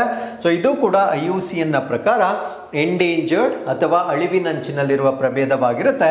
ಸೊ ಇದನ್ನ ಫ್ರೆಶ್ ವಾಟರ್ ರಿವರ್ ಡಾಲ್ಫಿನ್ ಅಥವಾ ಸಿಹಿ ನೀರಿನ ನದಿ ಡಾಲ್ಫಿನ್ ಅಂತ ಕೂಡ ಇದನ್ನ ಕರೆಯಲಾಗುತ್ತೆ. ಸೊ ಇದು ಹೆಚ್ಚಾಗಿ ಕಂಡು ಬರ್ತಕ್ಕಂಥದ್ದು ಆಬ್ವಿಯಸ್ಲಿ ಅದರ ಹೆಸರಿಗೆ ತಕ್ಕಂತೆ ಇಂಡಸ್ ರಿವರ್ ಅಥವಾ ಸಿಂಧೂ ನದಿ ವ್ಯವಸ್ಥೆಯಲ್ಲಿ ಹೆಚ್ಚಾಗಿ ಕಂಡು ಬರುತ್ತೆ. ಡೀಪ್ ರಿವರ್ ಚಾನಲ್ಸ್, ಅಂದ್ರೆ ಆಳವಾದ ನದಿ ಕಾಲುವೆಗಳಲ್ಲಿ ಹೆಚ್ಚಾಗಿ ಕಂಡು ಬರ್ತಕ್ಕಂಥ ಒಂದು ಪ್ರಾಣಿಯಾಗಿರುತ್ತೆ. ಸೊ ಇದು ಮೇಜರ್ ಆಗಿ ಡಿಸ್ಟ್ರಿಬ್ಯೂಟ್ ಆಗಿರ್ತಕ್ಕಂಥದ್ದು ಪಾಕಿಸ್ತಾನದಲ್ಲಿ, ಭಾರತಕ್ಕಿಂತ ಹೆಚ್ಚಾಗಿ ಇದು ಪಾಕಿಸ್ತಾನದಲ್ಲಿರುತ್ತೆ. ಸೊ ನಮ್ಮ ಭಾರತ ದೇಶದಲ್ಲಿ ಬಿಯಾಸ್ ರಿವರ್ ಏನಿದೆ, ಸೊ ಇಲ್ಲಿ ಸ್ವಲ್ಪ ಸ್ಮಾಲ್ ಪಾಪ್ಯುಲೇಷನ್ ಅಥವಾ ಸಣ್ಣ ಸಂಖ್ಯೆ ನಮ್ಮ ಭಾರತ ದೇಶದಲ್ಲೂ ಕೂಡ ಕಂಡು ಬರ್ತಕ್ಕಂಥದ್ದು. ಇನ್ನು ಇದರ ಫಿಸಿಕಲ್ ಫೀಚರ್ಸ್ ಅಥವಾ ಭೌತಿಕ ಲಕ್ಷಣಗಳನ್ನು ನಾವು ನೋಡೋದಾದ್ರೆ, similar to Ganges river dolphin, ಅಂದ್ರೆ ಗಂಗಾ ನದಿ ಡಾಲ್ಫಿನ್ ಏನಿರುತ್ತೆ, ಸೊ ಅದಕ್ಕೆ ಹೋಲ್ತಕ್ಕಂಥ ಒಂದು ಪ್ರಾಣಿಯಾಗಿರುತ್ತೆ. ಸೊ ಇದು ಕೂಡ ಬ್ಲೈಂಡ್ ಆಗಿರುತ್ತೆ. ನ್ಯಾವಿಗೇಷನ್ ಅಂದ್ರೆ ಈಕೋಲೊಕೇಶನ್ ನ ಮುಖಾಂತರ ಅದು ಸಂಚರಣೆ ಮಾಡ್ತಕ್ಕಂಥದ್ದು ಇದರ ಒಂದು ಲೈಫ್ ಸ್ಟೈಲ್ ಆಗಿರುತ್ತೆ. ಲಾಂಗ್ ನ್ಯಾರೋ ಸ್ನೌಟ್ ಅನ್ನ ಹೊಂದಿರುತ್ತೆ, ಅಂದ್ರೆ ಉದ್ದವಾದ ಕಿರಿದಾದ ಮೂತಿಯನ್ನ ಕೂಡ ಹೊಂದಿರತಕ್ಕಂಥ ಒಂದು ಪ್ರಾಣಿ ಇದಾಗಿರುತ್ತೆ. ಇನ್ನು ಇದರ ಬಿಹೇವಿಯರ್ ಅಥವಾ ನಡವಳಿಕೆಯನ್ನ ನಾವು ನೋಡೋದಾದ್ರೆ, ಅಡ್ಯಾಪ್ಟೆಡ್ ಟು ಟರ್ಬಿಡ್ ರಿವರ್ ವಾಟರ್, ಅಂದ್ರೆ ಸ್ವಲ್ಪ ಪ್ರಕ್ಷುಬ್ಧ ನೀರು. ಟರ್ಬಿಡ್ ಅಂದ್ರೆ ಅಷ್ಟು ಕ್ಲಿಯರ್ ಆಗಿರೋದಿಲ್ಲ, ಸ್ವಲ್ಪ ಮಬ್ ಆಗಿರ್ತಕ್ಕಂಥದ್ದು, ಅಂದ್ರೆ ವಿ ಕ್ಯಾನ್ ಸೇ ಟ್ರಾನ್ಸ್ಲೂಸೆಂಟ್ ಅಥವಾ ಅರೆ ಪಾರದರ್ಶಕ ಅಂತ ನಾವೇನು ಹೇಳ್ತೇವೆ, ಆ ರೀತಿಯ ನೀರಿನಲ್ಲಿ ಹೊಂದಿಕೊಳ್ತಕ್ಕಂಥ ಒಂದು ಪ್ರಾಣಿಯಾಗಿರುತ್ತೆ. Surfacing behaviour similar to Ganges dolphin, so Ganga ನದಿಯ ಡಾಲ್ಫಿನ್ ರೀತಿಯಲ್ಲಿ ಅದು ಮೇಲ್ಮೈಗೆ ಬಂದು ಗಾಳಿಯನ್ನ ತೆಗೆದುಕೊಂಡು ಮತ್ತೆ ನೀರಿಗೆ ಹೋಗ್ತಕ್ಕಂಥದ್ದು ಇದರ ಸಾಮಾನ್ಯವಾಗಿರ್ತಕ್ಕಂಥ ಒಂದು ನಡವಳಿಕೆ ಆಗಿರುತ್ತೆ. So with this let's get into question number 2. High seas ಒಪ್ಪಂದವನ್ನು ಈ ಕೆಳಗಿನವುಗಳೆಂದು ಕೂಡ ಕರೆಯಲಾಗುತ್ತೆ. The high seas treaty is also known as, so ಇದನ್ನ ಎತ್ತರದ ಸಮುದ್ರಗಳ ಒಪ್ಪಂದ ಅಥವಾ ಹೈಸೀಸ್ ಟ್ರೀಟಿ ಅಂತ ಹೇಳ್ತೇವೆ. ಸೊ ಇದಕ್ಕೆ ಇನ್ನೊಂದು ಹೆಸರು ಕೂಡ ಇದೆ, ಇದನ್ನ BBNJ ಟ್ರೀಟಿ ಅಂತ ಕೂಡ ಕರೀತೇವೆ. ಸೊ ರಾಷ್ಟ್ರೀಯ ನ್ಯಾಯ ವ್ಯಾಪ್ತಿಯನ್ನು ಮೀರಿದ ಜೀವ ವೈವಿಧ್ಯತೆ ಒಪ್ಪಂದ ಅಥವಾ biodiversity beyond national jurisdiction treaty ಅಂತ ಹೇಳ್ತೇವೆ. ಸೊ ಇದು ಈಗ ಸುದ್ದಿಯಲ್ಲಿರಲಿಕ್ಕೆ ಕಾರಣವೇನು ಅಂದರೆ, ಈ ಒಂದು ಟ್ರೀಟಿ ಅಥವಾ ಒಪ್ಪಂದ ಈಗ ಕಾರ್ಯರೂಪಕ್ಕೆ ಬಂದಿರುತ್ತೆ. ಸೊ ಅದರಿಂದ ಈ BBNJ ಏನಿದೆ ಇದರ ಬಗ್ಗೆ ನಾವು ಸಂಪೂರ್ಣವಾಗಿ ಡಿಸ್ಕಸ್ ಮಾಡೋಣ. So it is very very simple. So ಈ ಒಂದು ಜಲಮೂಲಗಳೇನಿರುತ್ತೆ ಅದರ ಒಂದು ಎಕ್ಸ್ಕ್ಲೂಸಿವ್ ಎಕನಾಮಿಕ್ ಝೋನ್ ಅಂತ ಕರಿತೇವೆ. ಸೊ ವಿಶೇಷ ಆರ್ಥಿಕ ವಲಯ ಅಂತ ಹೇಳ್ತೇವೆ. ಸಪೋಸ್ ನಮ್ಮ ಭಾರತ ದೇಶದ ಗಡಿ ಪ್ರದೇಶ ಇಲ್ಲಿದ್ದರೆ, ಸೊ ಗಡಿ ಪ್ರದೇಶದಿಂದ 200 ನಾಟಿಕಲ್ ಮೈಲ್ಸ್ ಏನಿರುತ್ತೆ, 200 ನಾಟಿಕಲ್ ಮೈಲ್ಸ್ ವರೆಗೂ ಅಲ್ಲಿರ್ತಕ್ಕಂಥ ಸಿ ಬೆಡ್ ಅಲ್ಲಿ ಇರ್ಬೋದು ಅಥವಾ ಅಂಡರ್ ದಿ ಸಿ ಇರ್ಬೋದು ಅಥವಾ ಇಲ್ಲಿರ್ತಕ್ಕಂಥ ಎಲ್ಲ ಒಂದು ಸಂಪನ್ಮೂಲಗಳೇನಿರ್ತವೆ ಅದು ಗಡಿ ರಾಷ್ಟ್ರದ ಒಂದು ಸಾರ್ವಭೌಮತ್ವಕ್ಕೆ ಬರುತ್ತೆ. ಅಂದ್ರೆ ಅಲ್ಲಿರ್ತಕ್ಕಂಥ ಸಂಪನ್ಮೂಲಗಳನ್ನು ವಸ್ತುಗಳನ್ನು ಅವರು ಟ್ರೇಡ್ ಮಾಡ್ತಕ್ಕಂಥ ಒಂದು ಅಧಿಕಾರವನ್ನು ನೀಡಲಾಗಿರುತ್ತೆ. ಸೊ 200 ನಾಟಿಕಲ್ ಮೈಲ್ಸ್ಗಿಂತ ಹೊರಗಡೆ ಇರ್ತಕ್ಕಂಥ ಒಂದು ನೀರನ್ನು ನಾವು ಇಂಟರ್ನ್ಯಾಷನಲ್ ವಾಟರ್ಸ್ ಅಂತ ಕರಿತೇವೆ. ಅದನ್ನು ಹೈ ಸೀಸ್ ಅಥವಾ ಎತ್ತರದ ಸಮುದ್ರಗಳು ಅಂತ ಕರಿತೇವೆ. ಸೊ ಇಲ್ಲಿಂದ ಆಚೆ ಇರ್ತಕ್ಕಂಥ ನೀರಿಗೆ ಸಂಬಂಧಪಟ್ಟಂತೆ ಇದುವರೆಗೂ ಯಾವುದೇ ಕಾನೂನುಗಳು ಇರಲಿಲ್ಲ. But there is a saying in English, the thing belongs to nobody belongs to everybody ಅಂತಕ್ಕಂಥ ಒಂದು ಸೇಯಿಂಗ್ ಏನಿದೆ. ಸೊ ಯಾವಾಗ ಅದಕ್ಕೆ ಸಂಬಂಧಪಟ್ಟಂತೆ ಯಾವುದೇ ಕಾನೂನುಗಳು ಇರಲಿಲ್ಲ, ಸೊ ಕೆಲವೊಂದು ರಾಷ್ಟ್ರಗಳು ಅಲ್ಲಿರ್ತಕ್ಕಂಥ ಸಂಪನ್ಮೂಲಗಳನ್ನು ಕಾನೂನು ಬಾಹಿರವಾಗಿ ಎಕ್ಸ್ಟ್ರಾಕ್ಟ್ ಮಾಡಲಿಕ್ಕೆ ಪ್ರಾರಂಭ ಮಾಡಿರುತ್ತೆ. ಸೊ ಇದನ್ನ ಪ್ರಿವೆಂಟ್ ಮಾಡಲಿಕ್ಕೆ UN ಕ್ಲಾಸ್ ಅಂತ ಹೇಳ್ತೇವೆ, ಅಂದರೆ United Nations law of C ಅಂತ ಹೇಳ್ತೇವೆ, ಅಥವಾ ಸಮುದ್ರಕ್ಕೆ ಸಂಬಂಧಪಟ್ಟಂತೆ ವಿಶ್ವಸಂಸ್ಥೆಯ ಕಾನೂನು ಅಂತ ಒಂದು ಬರುತ್ತೆ. ಆ ಒಂದು ಕಾನೂನಿನಲ್ಲಿ ತಿದ್ದುಪಡಿ ಮಾಡುವ ಮುಖಾಂತರ ಈಗ ಈ ಒಂದು water beyond this exclusive economic zone ಇದೆ, ಇದರ ಹೊರಗಡೆ ಇರತಕ್ಕಂಥ ನೀರನ್ನು ಕೂಡ ಪ್ರೊಟೆಕ್ಷನ್ ಮಾಡ್ತಕ್ಕಂಥ ಒಂದು ಕಾನೂನನ್ನು ತಂದಿದೆ. ಆ ಕಾನೂನನ್ನೇ ನಾವು ಹೇಳ್ತಕ್ಕಂಥದ್ದು ಹೈ ಸೀಸ್ ಟ್ರೀಟಿ ಅಂತ ಹೇಳ್ತೇವೆ. ಸೊ ಇದನ್ನ BBNJ ಅಂತ ಕೂಡ ಕರಿತೇವೆ. ಸೊ ಇದರ ಬಗ್ಗೆ ಈಗ ಸಂಪೂರ್ಣ ಮಾಹಿತಿಯನ್ನು ನಾವು ಡಿಸ್ಕಸ್ ಮಾಡೋಣ. ಸೊ ಇದನ್ನು ನಾವು ಹೈ ಸೀಸ್ ಟ್ರೀಟಿ ಅಥವಾ ಎತ್ತರದ ಸಮುದ್ರಗಳ ಒಪ್ಪಂದ ಅಂತ ಕರಿತೇವೆ. ಸೊ ಇದು global treaty for protection of high seas, ಅಂದರೆ ಎತ್ತರದ ಸಮುದ್ರಗಳನ್ನ ಸಂರಕ್ಷಣೆ ಮಾಡಲಿಕ್ಕೆ. ಎತ್ತರದ ಸಮುದ್ರ ಅಂದ್ರೆ ನೆನ್ಪಿಟ್ಕೊಳ್ಳಿ, 200 ನಾಟಿಕಲ್ ಮೈಲ್ಸ್ ಅಂದ್ರೆ ಬೇಸ್ ಲೈನ್ ಇಂದ 200 ನಾಟಿಕಲ್ ಮೈಲ್ಸ್ ವರೆಗೂ ನಮ್ಮ ವ್ಯಾಪ್ತಿಗೆ ಬರ್ತಕ್ಕಂಥದ್ದು. ಇದರಿಂದ ಹೊರಗಡೆ ಇರತಕ್ಕಂಥ ನೀರನ್ನು ನಾವು ಇಂಟರ್ನ್ಯಾಷನಲ್ ವಾಟರ್ಸ್ ಅಂತ ಹೇಳ್ತೇವೆ ಅಥವಾ ಹೈ ಸೀಸ್ ಅಂತ ಹೇಳ್ತೇವೆ. ಸೊ ಅದನ್ನ ಪ್ರೊಟೆಕ್ಟ್ ಮಾಡ್ತಕ್ಕಂಥದ್ದು ಇದರ ಉದ್ದೇಶವಾಗಿರುತ್ತೆ. ಸೊ ಇದನ್ನ biodiversity beyond national jurisdiction treaty ಅಂತ ಕೂಡ ಕರಿತೇವೆ. ಅಂದ್ರೆ ರಾಷ್ಟ್ರೀಯ ನ್ಯಾಯ ವ್ಯಾಪ್ತಿಯನ್ನ ಮೀರಿ ಇರತಕ್ಕಂಥ ಜೀವ ವೈವಿಧ್ಯತೆ ಒಪ್ಪಂದ ಅಂತ ಕೂಡ ಇದಕ್ಕೆ ಹೇಳಲಾಗುತ್ತೆ. So it applies to area beyond national jurisdiction, ರಾಷ್ಟ್ರೀಯ ಅಧಿಕಾರ ವ್ಯಾಪ್ತಿಯಿಂದ ಹೊರಗಡೆ ಇರತಕ್ಕಂಥ ಸಂಪೂರ್ಣ ನೀರು ಈ ಒಂದು ಒಪ್ಪಂದದ ಅಡಿಯಲ್ಲಿ ಈಗ ಕವರ್ ಆಗ್ತಕ್ಕಂಥದ್ದು ನಮಗೆ ಗೊತ್ತಿರಬೇಕಾಗಿರುತ್ತೆ. So this is ocean areas beyond 200 nautical miles, ಅಂದರೆ ಎಕ್ಸಾಕ್ಟ್ ಆಗಿ ನಾವು ಸ್ಕೇಲಿಂಗ್ ಮಾಡೋದಾದ್ರೆ 200 ನಾಟಿಕಲ್ ಮೈಲ್ಗಳು ಮೀರಿದ ಸಾಗರ ಪ್ರದೇಶ ಏನಿರುತ್ತೆ. ಸೊ ಇದಕ್ಕೆ ಸಂಬಂಧಪಟ್ಟಿರ್ತಕ್ಕಂಥ ಒಂದು ಒಪ್ಪಂದವನ್ನ ಈಗ ಅಂಗೀಕಾರ ಮಾಡಲಾಗಿರುತ್ತೆ. So it covers nearly 2/3 of the world's ocean, ಅಂದರೆ ಇದು ವಿಶ್ವದ 2/3. ಸೊ ವಿಶ್ವದ 2/3 ಸಾಗರಗಳನ್ನು ಈ ಒಂದು ಟ್ರೀಟಿ, ಅಂದರೆ ಇಲ್ಲಿ ನಾವು ಅರ್ಥ ಮಾಡ್ಕೊಳ್ಬೇಕಾಗಿರೋದು, ಸೊ ಬಹುತೇಕ ಈ ಒಂದು ಸಾಗರ ಏನಿರುತ್ತೆ, ಸೊ ಇದು ಈ ಒಂದು ಒಪ್ಪಂದದ ಅಡಿಯಲ್ಲಿ ಈಗ ಬರ್ತಕ್ಕಂಥದ್ದು. Largely unregulated before the treaty, ಅಂದರೆ ಈ ಒಂದು ಒಪ್ಪಂದ ಬರುವುದಕ್ಕಿಂತ ಮುಂಚೆ ಯಾವುದೇ ನಿಯಂತ್ರಣಗಳು ಇದರ ಮೇಲೆ ಇರಲಿಲ್ಲ. ಬಟ್ ಇನ್ನು ಮೇಲೆ ನಿಯಂತ್ರಣಗಳು ಅಥವಾ ಅಂತಾರಾಷ್ಟ್ರೀಯ ಕಾನೂನಿಗೆ ಒಳಪಟ್ಟಿರ್ತಕ್ಕಂಥದ್ದು ನಮಗೆ ಗೊತ್ತಿರಬೇಕಾಗಿರುತ್ತೆ. ಹಾಗಿದ್ರೆ ಎಂಟ್ರಿ ಇಂಟು ಫೋರ್ಸ್, ಅಂದರೆ ಇದು ಜಾರಿಗೆ ಬಂದಿರೋದು ಯಾವಾಗ ಅಂದರೆ officially came into force marks a major step in global ocean governance, ಅಂದರೆ ಜಾಗತಿಕ ಸಾಗರ ಆಡಳಿತದಲ್ಲಿ ಒಂದು ಪ್ರಮುಖ ಹೆಜ್ಜೆಯಾಗಿ ನಾವು ಈ ಒಂದು ಒಪ್ಪಂದವನ್ನು ನೋಡಬಹುದಾಗಿರುತ್ತೆ. ಸೊ ಇದರ ಆಬ್ಜೆಕ್ಟಿವ್ ಅಥವಾ ಉದ್ದೇಶಗಳೇನು ಅಂತ ನಾವು ನೋಡೋದಾದ್ರೆ, ಸೊ ಈ ಒಂದು ಮರೈನ್ ಬಯೋಡೈವರ್ಸಿಟಿ, ಅಂದರೆ ಸಮುದ್ರ ಜೀವ ವೈವಿಧ್ಯತೆಯನ್ನು ಸಂರಕ್ಷಣೆ ಮಾಡ್ತಕ್ಕಂಥದ್ದು. ಯಾಕಂದರೆ 200 ನಾಟಿಕಲ್ ಮೈಲ್ಸ್ಗಿಂತ ಆಚೆ ಇರತಕ್ಕಂಥ ನೀರಿನಲ್ಲಿ ಯಾವುದೇ ರೆಗ್ಯುಲೇಷನ್ ಶಿಸ್ತಿನ ಇರಲಿಲ್ಲ. ಸೊ ಯಾವುದೇ ರಾಷ್ಟ್ರ ಬಂದು ಅಲ್ಲಿರ್ತಕ್ಕಂಥ ಸಂಪನ್ಮೂಲಗಳನ್ನು ಶೋಷಣೆ, ಎಕ್ಸ್ಪ್ಲಾಯ್ಟೇಷನ್ ಮಾಡ್ತಿದ್ದನ್ನ ನಾವು ಗಮನಿಸಬಹುದಾಗಿರುತ್ತೆ. ಸೊ ಅದನ್ನ ಪ್ರಿವೆಂಟ್ ಮಾಡಲಿಕ್ಕೆ ಈಗ ಕಾನೂನನ್ನ ತಂದಿರತಕ್ಕಂಥದ್ದು sustainable use of marine resources, ಅಂದರೆ ಸಮುದ್ರ ಸಂಪನ್ಮೂಲಗಳನ್ನು ಸುಸ್ಥಿರವಾಗಿ ಬಳಕೆ ಮಾಡ್ಕೊಳ್ತಕ್ಕಂಥದ್ದು. Protection of fragile marine ecosystem, ದುರ್ಬಲ ಸಮುದ್ರ ಪರಿಸರ ವ್ಯವಸ್ಥೆಗಳನ್ನು ಸಂರಕ್ಷಣೆ ಮಾಡ್ತಕ್ಕಂಥದ್ದು ಕೂಡ ಇದರ ಉದ್ದೇಶವಾಗಿರುತ್ತೆ. ಹಾಗಿದ್ರೆ ಈ ಒಂದು ಒಪ್ಪಂದದಲ್ಲಿ ಬರ್ತಕ್ಕಂಥ ಪ್ರಾವಿಷನ್ಸ್ ಏನು, ನಿಬಂಧನೆಗಳು ಏನು ಅಂತ ನಾವಿಲ್ಲಿ ನೋಡೋದಾದ್ರೆ, creation of marine protection areas, ಅಂದರೆ ಸಾಗರ ಸಂರಕ್ಷಿತ ಪ್ರದೇಶಗಳನ್ನು ರಚನೆ ಮಾಡಲಾಗುತ್ತೆ. Environmental impact assessment for ocean activities, ಅಂದರೆ ಆ ಒಂದು ಪ್ರದೇಶದಲ್ಲಿ ನೀವೇನಾದರೂ ಚಟುವಟಿಕೆಗಳನ್ನು ಮಾಡಬೇಕಾಗಿದ್ದರೆ ಅಲ್ಲಿ ಪರಿಸರದ ಮೇಲೆ ಆಗಬಹುದಾಗಿರ್ತಕ್ಕಂಥ ಪರಿಣಾಮಗಳನ್ನು ಮೊದಲು ಮೌಲ್ಯಮಾಪನ ಮಾಡಿ ಅದಕ್ಕೆ ಅಪ್ರೂವಲನ್ನು ತೆಗೆದುಕೊಳ್ಬೇಕಾಗಿರುತ್ತೆ. ಸೊ ಇದಕ್ಕಿಂತ ಮುಂಚೆ ಯಾವುದೇ ಎನ್ವೈರನ್ಮೆಂಟಲ್ ಅಸೆಸ್ಮೆಂಟ್ ಅಂತಕ್ಕಂಥದ್ದನ್ನು ಮಾಡ್ತಿರ್ಲಿಲ್ಲ.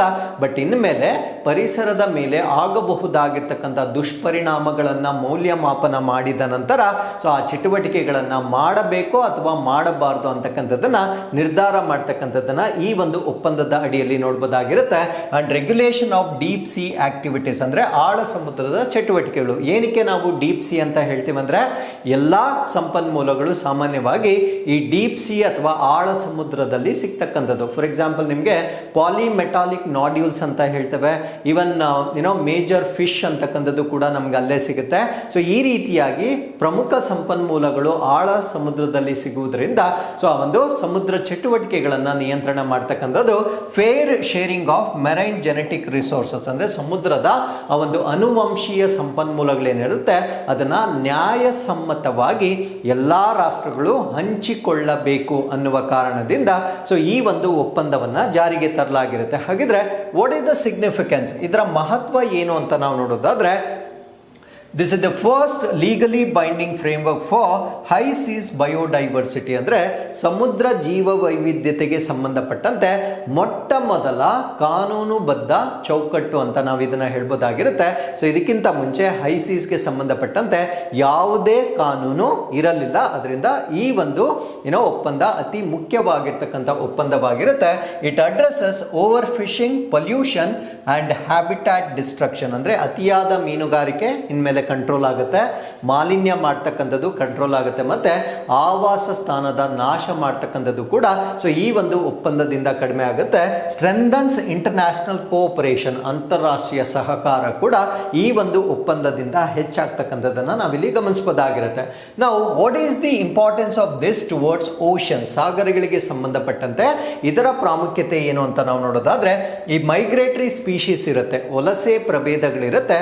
ಸೊ ಅದನ್ನ ನಾವು ಇನ್ನೂ ಕೂಡ ಹೆಚ್ಚಾಗಿ ಇನ್ಮೇಲೆ ಸಂರಕ್ಷಣೆ ಮಾಡಲಿಕ್ಕೆ ಈ ಒಂದು ಒಪ್ಪಂದ ನಮಗೆ ಸಪೋರ್ಟ್ ಮಾಡುತ್ತೆ. ಅದರ ಜೊತೆಗೆ ಈ ಕೋರಲ್ ರೀಫ್ಸ್ಗಳು ಮತ್ತೆ ಡೀಪ್ ಸಿ ಇಕೋಸಿಸ್ಟಮ್ ಅನ್ನ ಅಂದ್ರೆ ಹವಳದ ದಿಬ್ಬಗಳು ಅಂತ ಕರೀತೇವೆ. ಇದು ರೈನ್ ಫಾರೆಸ್ಟ್ ಇನ್ ವಾಟರ್ ಅಂತ ಹೇಳ್ತೇವೆ, ಅಂದ್ರೆ ನೀರಿನಲ್ಲಿರ್ತಕ್ಕಂಥ ಮಳೆ ಕಾಡು ಅಂತ ಹವಳದ ದಿಬ್ಬಗಳನ್ನ ಹೇಳಲಾಗುತ್ತೆ. ಬಿಕಾಸ್ ನಾವು ಹವಳದ ದಿಬ್ಬಗಳನ್ನ ನಾವೇನಾದ್ರೂ ಪ್ರೊಟೆಕ್ಟ್ ಮಾಡಿದ್ರೆ ಸರಿಸುಮಾರು 30% ಅಷ್ಟು ಬೇರೆ ಜಲಚರ ಪ್ರಾಣಿಗಳನ್ನ ನಾವು ಸಂರಕ್ಷಣೆ ಮಾಡಬಹುದಾಗಿರುತ್ತೆ. ಸೊ ಅದರಿಂದ ಈ ಒಂದು ಒಪ್ಪಂದದ ಅಡಿಯಲ್ಲಿ ಈ ಕೋರಲ್ ರೀಫ್ಸ್ ಅಥವಾ ಹವಳದ ದಿಬ್ಬಗಳನ್ನ ಕೂಡ ನಾವು ಪ್ರೊಟೆಕ್ಟ್ ಮಾಡ್ತಕ್ಕಂಥದ್ದು ಇದರ ಒಂದು ಅದರ್ ಅಡ್ವಾಂಟೇಜ್ ಆಗಿರುತ್ತೆ. Supports climate regulation role of oceans ಅಂದ್ರೆ ಸಾಗರಗಳು ಹವಾಮಾನ ನಿಯಂತ್ರಣದ ಪಾತ್ರವನ್ನ ಕೂಡ ಇದು ಬೆಂಬಲಿಸುತ್ತೆ. ಹವಾಮಾನ ನಿಯಂತ್ರಣ ಅಂದ್ರೆ ನಾವು ನೀರನ್ನ ಕಾರ್ಬನ್ ಸಿಂಕ್ ಅಂತ ಹೇಳ್ತೇವೆ, ಅಂದ್ರೆ ನಾವೇನು ಪೊಲ್ಯೂಷನ್ ಮಾಡುವ ಮುಖಾಂತರ ಹಸಿರು ಮನೆ ಅನಿಲವಾಗಿ ಇಂಗಾಲವನ್ನ ನಾವು ಪ್ರೊಡ್ಯೂಸ್ ಮಾಡ್ತಾ ಇದ್ದೇವೆ, ಅದನ್ನ ಕಾಡುಗಳಿಗಿಂತ ಹೆಚ್ಚಾಗಿ ನೀರು ತನ್ನಲ್ಲಿ ಹಿಡಿದಿಟ್ಟುಕೊಳ್ಳುತ್ತೆ. ಸೊ ಅದರಿಂದ ಆಗ್ತಕ್ಕಂಥ ಒಂದು ಗ್ಲೋಬಲ್ ವಾರ್ಮಿಂಗ್ ಅನ್ನ ನಾವು ಕಡಿಮೆ ಮಾಡಬಹುದಾಗಿರುತ್ತೆ. ಈ ಒಂದು ಹಿಡಿದಿಟ್ಟುಕೊಳ್ಳುವ ಸಾಮರ್ಥ್ಯ ಅದರ ಶುದ್ಧತೆ, ಪ್ಯೂರಿಟಿ ಮೇಲೆ ಡಿಪೆಂಡ್ ಆಗಿರುತ್ತೆ.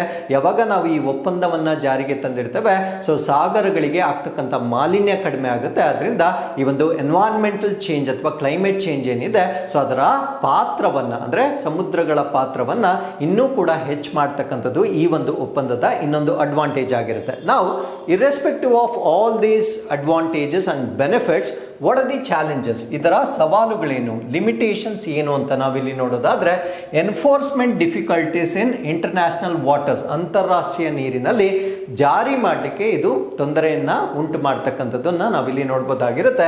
ಡಿಪೆಂಡ್ಸ್ ಆನ್ ನ್ಯಾಷನಲ್ ಇಂಪ್ಲಿಮೆಂಟೇಷನ್ ಅಂದ್ರೆ ರಾಷ್ಟ್ರಗಳು ಇದನ್ನ ಎಷ್ಟರ ಮಟ್ಟಿಗೆ ಇದನ್ನ ಅನುಷ್ಠಾನ ಮಾಡುತ್ತೆ ಅನ್ನೋದರ ಮೇಲೆ ಕೂಡ ಈ ಒಂದು ಒಪ್ಪಂದ ಅವಲಂಬಿತವಾಗಿರ್ತಕ್ಕಂಥದ್ದನ್ನ ನಾವು ನೋಡ್ಬೋದಾಗಿರುತ್ತೆ.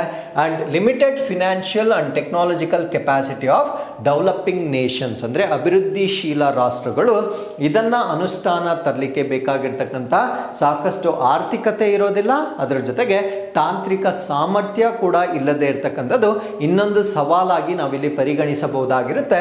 ಸ್ಲೋ ಡಿಸಿಷನ್ ಮೇಕಿಂಗ್ ಪ್ರಾಸೆಸಸ್ ಅಂದ್ರೆ ನಿರ್ಧಾರಗಳನ್ನ ತುಂಬಾ ನಿಧಾನವಾಗಿ ತೆಗೆದುಕೊಳ್ತಕ್ಕಂಥ. ಫಾರ್ ಎಕ್ಸಾಂಪಲ್ ಈ ಒಂದು ಒಪ್ಪಂದನೆ ಇದರ ಡಿಸ್ಕಷನ್ ಪ್ರಾರಂಭವಾಗಿರ್ತಕ್ಕಂಥದ್ದು 2023-24ರಲ್ಲಿ, 2026ರಲ್ಲಿ ಇದನ್ನ ಅನುಷ್ಠಾನ ಮಾಡ್ತಾ ಇದ್ದಾರೆ.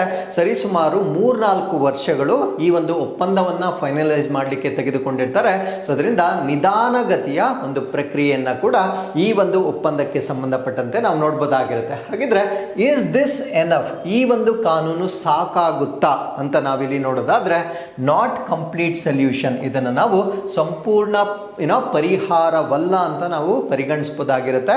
ಬಿಕಾಸ್ ಇದನ್ನು ನಾವು ಇಂಪ್ಲಿಮೆಂಟ್ ಮಾಡಬೇಕಾಗಿದ್ರೆ ಎಲ್ಲ ರಾಷ್ಟ್ರಗಳ ಒಂದು ಸಹಕಾರ ಅಂತಕ್ಕಂಥದ್ದು ಬಹಳ ಮುಖ್ಯವಾಗಿರ್ತಕ್ಕಂಥ ಒಂದು ಒಪ್ಪಂದ ಇದಾಗಿರುತ್ತೆ. And depends on compliance and political will, ಅಂದರೆ ಅನುಸರಣೆ ಮತ್ತು ರಾಜಕೀಯ ಇಚ್ಛಾಶಕ್ತಿಯ ಮೇಲೆ ಇದು ಎಷ್ಟು ಪರಿಣಾಮಕಾರಿಯಾಗಿರುತ್ತೆ ಅನ್ನೋದು ಡಿಪೆಂಡ್ ಆಗಿರುತ್ತೆ. Need strong monitoring, funding and global cooperation, ಬಲವಾದ ಮೇಲ್ವಿಚಾರಣೆ, ಜಾಗತಿಕ ಸಹಕಾರ ಮತ್ತು ಹೆಚ್ಚಿನ ಹಣವನ್ನು ಕೂಡ ಇದರಲ್ಲಿ ಹೂಡಿಕೆ ಮಾಡಬೇಕಾಗಿರುತ್ತೆ. ಸೊ ಇವೆಲ್ಲ ಇದ್ದರೆ ಮಾತ್ರ ಈ ಒಂದು ಒಪ್ಪಂದ ಅತ್ಯಂತ ಸೂಕ್ತವಾಗಿ ನಾವು ಅನುಷ್ಠಾನ ಮಾಡಲಿಕ್ಕೆ ಸರಿ ಹೋಗುತ್ತೆ. So with this let's get into question number 3. ಭಾರತದ ಮೊದಲ ಮುಕ್ತ ಸಮುದ್ರ ಮೀನು ಸಾಕಣೆ ಯೋಜನೆಯನ್ನು ಎಲ್ಲಿ ನೆಲೆಗೊಂಡಿದೆ? So India's first open C marine fish farming project is located in. So ಈ ಪ್ರಶ್ನೆಗೆ ಸರಿಯಾದ ಉತ್ತರ ಇದನ್ನು ಲಕ್ಷದ್ವೀಪ್ನಲ್ಲಿ ಮಾಡ್ತಾ ಇದ್ದಾರೆ. ಇದು ಭಾರತ ದೇಶದಲ್ಲೇ ಮೊದಲನೇದು. ಏನು ಪ್ರಾಜೆಕ್ಟ್ ಇದು ಅಂದರೆ first open C marine fish farming ಅಂತ ಕರಿತೇವೆ. ಮೊದಲ ಮುಕ್ತ ಸಮುದ್ರ. ಏನು ಮುಕ್ತ ಸಮುದ್ರ ಅಂದರೆ ಇಟ್ಸ್ ವೆರಿ ಸಿಂಪಲ್. ಕರಾವಳಿ ಪ್ರದೇಶ ಏನಿರುತ್ತೆ ಅಂದರೆ ಕೋಸ್ಟಲ್ ರೀಜನ್ ಏನಿರುತ್ತೆ, ಸೊ ಇದರಿಂದ ಸ್ವಲ್ಪ ಒಳಗಡೆ ಮಾಡಿರ್ತಕ್ಕಂಥ ಒಂದು ಫಿಶರಿ ಆಗಿರುತ್ತೆ. ಅಂದರೆ ಯೂಶಲಿ ನಾವು ಕೋಸ್ಟಲ್ ಏರಿಯಾದಲ್ಲಿ ನೋಡ್ಬೋದಾಗಿರುತ್ತೆ. ಬಟ್ ಕೋಸ್ಟಲ್ ಏರಿಯಾವನ್ನು ಹೊರತುಪಡಿಸಿ ಇನ್ನೂ ಮುಂದಕ್ಕೆ ನಾವು ಚಲಿಸಿ ಆ ಒಂದು ಫಿಶ್ ಫಾರ್ಮಿಂಗನ್ನು ಮಾಡ್ತಕ್ಕಂಥ ಪ್ರಾಜೆಕ್ಟನ್ನು ನಾವೇನಂತ ಕರಿತೀವಿ ಅಂದರೆ open sea marine fish farming ಅಂತ ಹೇಳ್ತೇವೆ. ಸೊ ಈ ರೀತಿಯ ನಮ್ಮ ಭಾರತ ದೇಶದ ಮೊಟ್ಟ ಮೊದಲ open sea marine sea fish farming ಅನ್ನ ಈಗ ಲಕ್ಷದ್ವೀಪ್ನಲ್ಲಿ ಡೆವಲಪ್ ಮಾಡಲಾಗಿರುತ್ತೆ. So this is India's first open sea marine fish farming project, ಅಥವಾ ಭಾರತ ದೇಶದ ಮೊದಲ ತೆರೆದ ಸಮುದ್ರ ಮೀನು ಸಾಕಾಣಿಕೆ ಯೋಜನೆ ಆಗಿರುತ್ತೆ. ಸೊ ನೀವು ಈ ಚಿತ್ರದಲ್ಲಿ ನೋಡಬಹುದಾಗಿರುತ್ತೆ. ಸೊ ಈ ರೀತಿಯಾಗಿ ಕನ್ಸ್ಟ್ರಕ್ಷನ್ಸ್ ಅನ್ನ ಮಾಡುವ ಮುಖಾಂತರ ಸೊ ಇಲ್ಲಿ ಮೀನುಗಾರಿಕೆ ಮಾಡ್ತಕ್ಕಂಥದ್ದು ಇದರ ಉದ್ದೇಶವಾಗಿರುತ್ತೆ. ಸೊ ಕರಾವಳಿ ಪ್ರದೇಶದಿಂದ ಆಳ ಪ್ರದೇಶದಲ್ಲಿ ಅಂದ್ರೆ ಮುಂದಕ್ಕೆ ಸೊ ಈ ರೀತಿಯ ಒಂದು ಫಿಶಿಂಗ್ ಮಾಡ್ತಕ್ಕಂಥ ಸಿಸ್ಟಮ್ ಅನ್ನ ನಮ್ಮ ಭಾರತ ದೇಶದಲ್ಲಿ ಪ್ರಪ್ರಥಮ ಬಾರಿಗೆ ಇದನ್ನ ಸ್ಟಾರ್ಟ್ ಮಾಡಿರ್ತಾರೆ. ಸೊ ಇದರ ಎಕ್ಸಾಕ್ಟ್ ಲೊಕೇಶನ್ ಬಂದು ನಾರ್ತ್ ಬೇ. ಸೊ ಇದನ್ನ ನಾವು ಎಕ್ಸಾಕ್ಟ್ಲಿ ನಾರ್ತ್ ಬೇ ಅಲ್ಲಿ ಮಾಡಿರ್ತಕ್ಕಂಥದ್ದು. So this is the answer. So option 3 ಅನ್ನ ತಗೊಳ್ಳಿ. ಇದನ್ನ ನಾವು ಉತ್ತರ ಕೊಲ್ಲಿ ಅಂತ ಕರಿತೇವೆ. ಸೊ ನಾರ್ತ್ ಬೇ ಎಕ್ಸಾಕ್ಟ್ ಲೊಕೇಶನ್ ಬಂದು ನಾರ್ತ್ ಕೊಲ್ಲಿಯಲ್ಲಿ ಈ ಒಂದು ಪ್ರಾಜೆಕ್ಟ್ ಅನ್ನ ಮಾಡ್ತಾ ಇದ್ದಾರೆ. So this is a part of Andaman C. Andaman ಸಮುದ್ರದ ಒಂದು ಭಾಗವಾಗಿರುತ್ತೆ. ಸೊ ದಿಸ್ ಇಸ್ ಅಂಡಮಾನ್ ಮತ್ತು ನಿಕೋಬಾರ್ ಐಲ್ಯಾಂಡ್ಸ್ಗೆ ಸಂಬಂಧಪಟ್ಟಂತೆ ಸೊ ಈ ಒಂದು ಪ್ರಾಜೆಕ್ಟ್ ಅನ್ನ ಈಗ ಲಾಂಚ್ ಮಾಡಿರ್ತಾರೆ. ಸೊ ಇದರ ಉದ್ದೇಶ ಅಥವಾ ಆಬ್ಜೆಕ್ಟಿವ್ ಏನು ಅಂದ್ರೆ ಪ್ರಮೋಟ್ ಸಸ್ಟೈನಬಲ್ ಮೆರೈನ್ ಅಕ್ವಾಕಲ್ಚರ್, ಅಂದ್ರೆ ಸುಸ್ಥಿರ ಸಮುದ್ರ ಜಲಚರ ಸಾಕಣೆಯನ್ನ ಉತ್ತೇಜನ ಮಾಡ್ತಕ್ಕಂಥದ್ದು. Utilise open C resources efficiently, ಅಂದ್ರೆ ಈ ಒಂದು ತೆರೆದ ಸಮುದ್ರ ಸಂಪನ್ಮೂಲಗಳನ್ನ ನಾವು ಸಮರ್ಥವಾಗಿ ಬಳಸಿಕೊಳ್ತಕ್ಕಂಥದ್ದು ಕೂಡ ಇದರ ಉದ್ದೇಶವಾಗಿರುತ್ತೆ. ಅದರ ಜೊತೆಗೆ ಸೊ ಇನ್ಕಮ್ ಜಾಸ್ತಿ ಆಗುತ್ತೆ. ಅಲ್ಲಿರ್ತಕ್ಕಂಥ ಒಂದು ಐಲ್ಯಾಂಡ್ ಕಮ್ಯುನಿಟೀಸ್ ಏನಿರುತ್ತೆ ಅಂದ್ರೆ ಅಲ್ಲಿರ್ತಕ್ಕಂಥ ದ್ವೀಪ ಸಮುದಾಯಗಳ ಆದಾಯ ಕೂಡ ಹೆಚ್ಚಾಗ್ತಕ್ಕಂಥದ್ದು. Reduces pressure on coastal fisheries, ಅಂದ್ರೆ ಕರಾವಳಿ ಮೀನುಗಾರಿಕೆಯ ಮೇಲೆ ಪ್ರಸ್ತುತವಾಗಿರ್ತಕ್ಕಂಥ ಒತ್ತಡ ಕೂಡ ಇದರಿಂದ ಕಡಿಮೆ ಆಗ್ತಕ್ಕಂಥದ್ದನ್ನ ನಾವಿಲ್ಲಿ ನೋಡ್ಬೋದಾಗಿರುತ್ತೆ. ಹಾಗಿದ್ರೆ ಹೂ ಇಸ್ ಇಂಪ್ಲಿಮೆಂಟಿಂಗ್ ಇಟ್? ಇದನ್ನ ಅನುಷ್ಠಾನ ಮಾಡ್ತಾ ಇರ್ತಕ್ಕಂಥವ್ರು ಯಾರು ಅಂದ್ರೆ ಮಿನಿಸ್ಟ್ರಿ ಆಫ್ ಅರ್ತ್ ಸೈನ್ಸಸ್, ಭೂ ವಿಜ್ಞಾನ ಸಚಿವಾಲಯದ ಅಡಿಯಲ್ಲಿ ಇದನ್ನ ಅನುಷ್ಠಾನ ಮಾಡ್ತಾ ಇದ್ದಾರೆ. National institute of ocean technology ಕೂಡ ಇದರಲ್ಲಿ ಭಾಗವಹಿಸ್ತಾ ಇದೆ. ಅಂಡಮಾನ್ ಮತ್ತೆ ನಿಕೋಬಾರ್ ಐಲ್ಯಾಂಡ್ಸ್ ಅಡ್ಮಿನಿಸ್ಟ್ರೇಷನ್, ಅಂದ್ರೆ ಅಂಡಮಾನ್ ಮತ್ತು ನಿಕೋಬಾರ್ ದ್ವೀಪಗಳ ಆಡಳಿತ ವ್ಯವಸ್ಥೆ ಕೂಡ ಸೊ ಇದರ ಅನುಷ್ಠಾನದಲ್ಲಿ ತಮ್ಮ ಪಾತ್ರವನ್ನ ವಹಿಸ್ತಾ ಇದ್ದಾವೆ. ಸೊ ಈ ಒಂದು ಯೋಜನೆಯ ಪ್ರಮುಖ ಅಂಶಗಳು ಏನು ಅಂತ ನಾವು ನೋಡೋದಾದ್ರೆ cage farming of marine fin fish. So ಸಮುದ್ರ ಫಿನ್ ಫಿಶ್ಗಳ ಸಮುದ್ರ ಪಂಜರದ ಕೃಷಿಯನ್ನ ಮಾಡ್ತಾರೆ. ನಾನು ಆಲ್ರೆಡಿ ಚಿತ್ರದಲ್ಲಿ ತೋರಿಸಿದ್ದೆ. ಅದನ್ನ ನಾವು ಫಿನ್ ಫಿಶ್ ಫಾರ್ಮಿಂಗ್ ಕೇಜ್ ಅಂತ ಕರಿತೇವೆ. ಅಂದ್ರೆ ಅದನ್ನ ಒಂದು ಕೇಜ್ಗಳು ಅಥವಾ ಪಂಜರದ ರೀತಿಯಲ್ಲಿ ಒಂದು ಪರ್ಟಿಕ್ಯುಲರ್ ರೀಜನ್ ಆಫ್ ವಾಟರ್ನಲ್ಲಿ ಮೀನುಗಾರಿಕೆ ಮಾಡ್ತಕ್ಕಂಥ ಒಂದು ವ್ಯವಸ್ಥೆ ಆಗಿರುತ್ತೆ. Seaweed cultivation in deep waters, ಅಂದ್ರೆ ಆಳವಾದ ನೀರಿನಲ್ಲಿ ಸಮುದ್ರ ಜೊಂಡು ಕೃಷಿಯನ್ನು ಕೂಡ ಮಾಡಲಾಗುತ್ತೆ. ಸೊ ಈ ಸೀವೀಡ್ ಅಂತಕ್ಕಂಥದ್ದು ಆ ಫಿಶ್ಗೆ ಫುಡ್ ಆಗಿ ಕೂಡ ನಾವು ಇದನ್ನ ಬೆಳಿಬೋದಾಗಿರುತ್ತೆ. ಅಂಡ್ ಸೀವೀಡ್ ಅನ್ನ ನಾವು ಬೇರೆ ಬೇರೆ ಪರ್ಪಸ್ಗೂ ಕೂಡ ನಾವು ಬಳಸ್ಕೊಳ್ಬೋದಾಗಿರುತ್ತೆ. ಈವನ್ ಬಯೋಫ್ಯೂಯಲ್ಸ್ ಅಥವಾ ಜೈವಿಕ ಇಂಧನಗಳನ್ನ ಕೂಡ ನಾವು ಸೀವೀಡ್ ಇಂದ ನಾವು ಡೆವಲಪ್ ಮಾಡಬಹುದಾಗಿರುತ್ತೆ.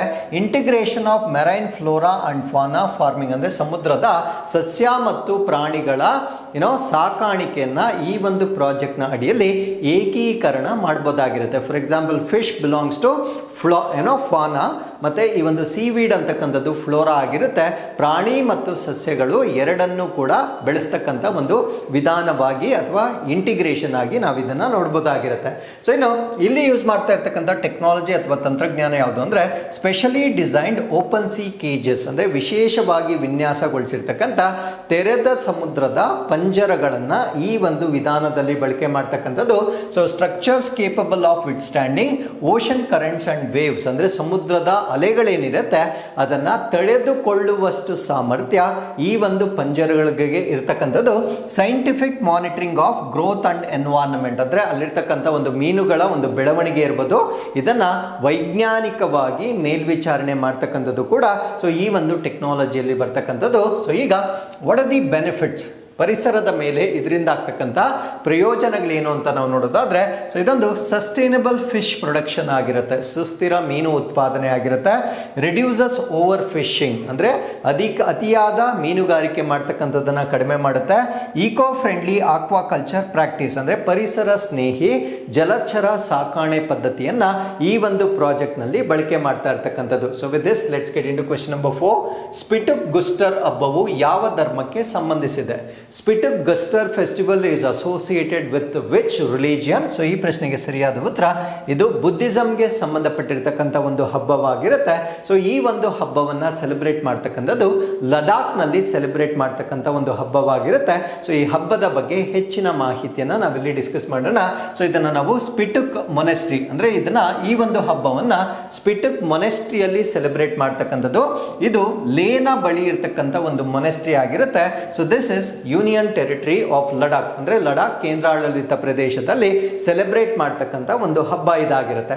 ಸೊ ಇದರ ಕಲ್ಚರಲ್ ಬ್ಯಾಕ್ಗ್ರೌಂಡ್ ಏನು, ಸಾಂಸ್ಕೃತಿಕ ಹಿನ್ನೆಲೆ ಏನು ಅಂತ ನಾವು ನೋಡೋದಾದ್ರೆ, ಬುದ್ಧಿಸ್ಟ್ ರಿಲಿಜಿಯಸ್ ಫೆಸ್ಟಿವಲ್, ಅಂದರೆ ಬೌದ್ಧ ಧಾರ್ಮಿಕ ಹಬ್ಬವಾಗಿ ನಾವು ಇದನ್ನು ನೋಡ್ಬೋದಾಗಿರುತ್ತೆ. Celebrated in Tibetan Buddhist tradition, ಟಿಬೇಟ್ನ ಬೌದ್ಧ ಸಂಪ್ರದಾಯದಲ್ಲಿ ಆಚರಣೆ ಮಾಡ್ತಕ್ಕಂಥ ಒಂದು ಹಬ್ಬವಾಗಿರುತ್ತೆ.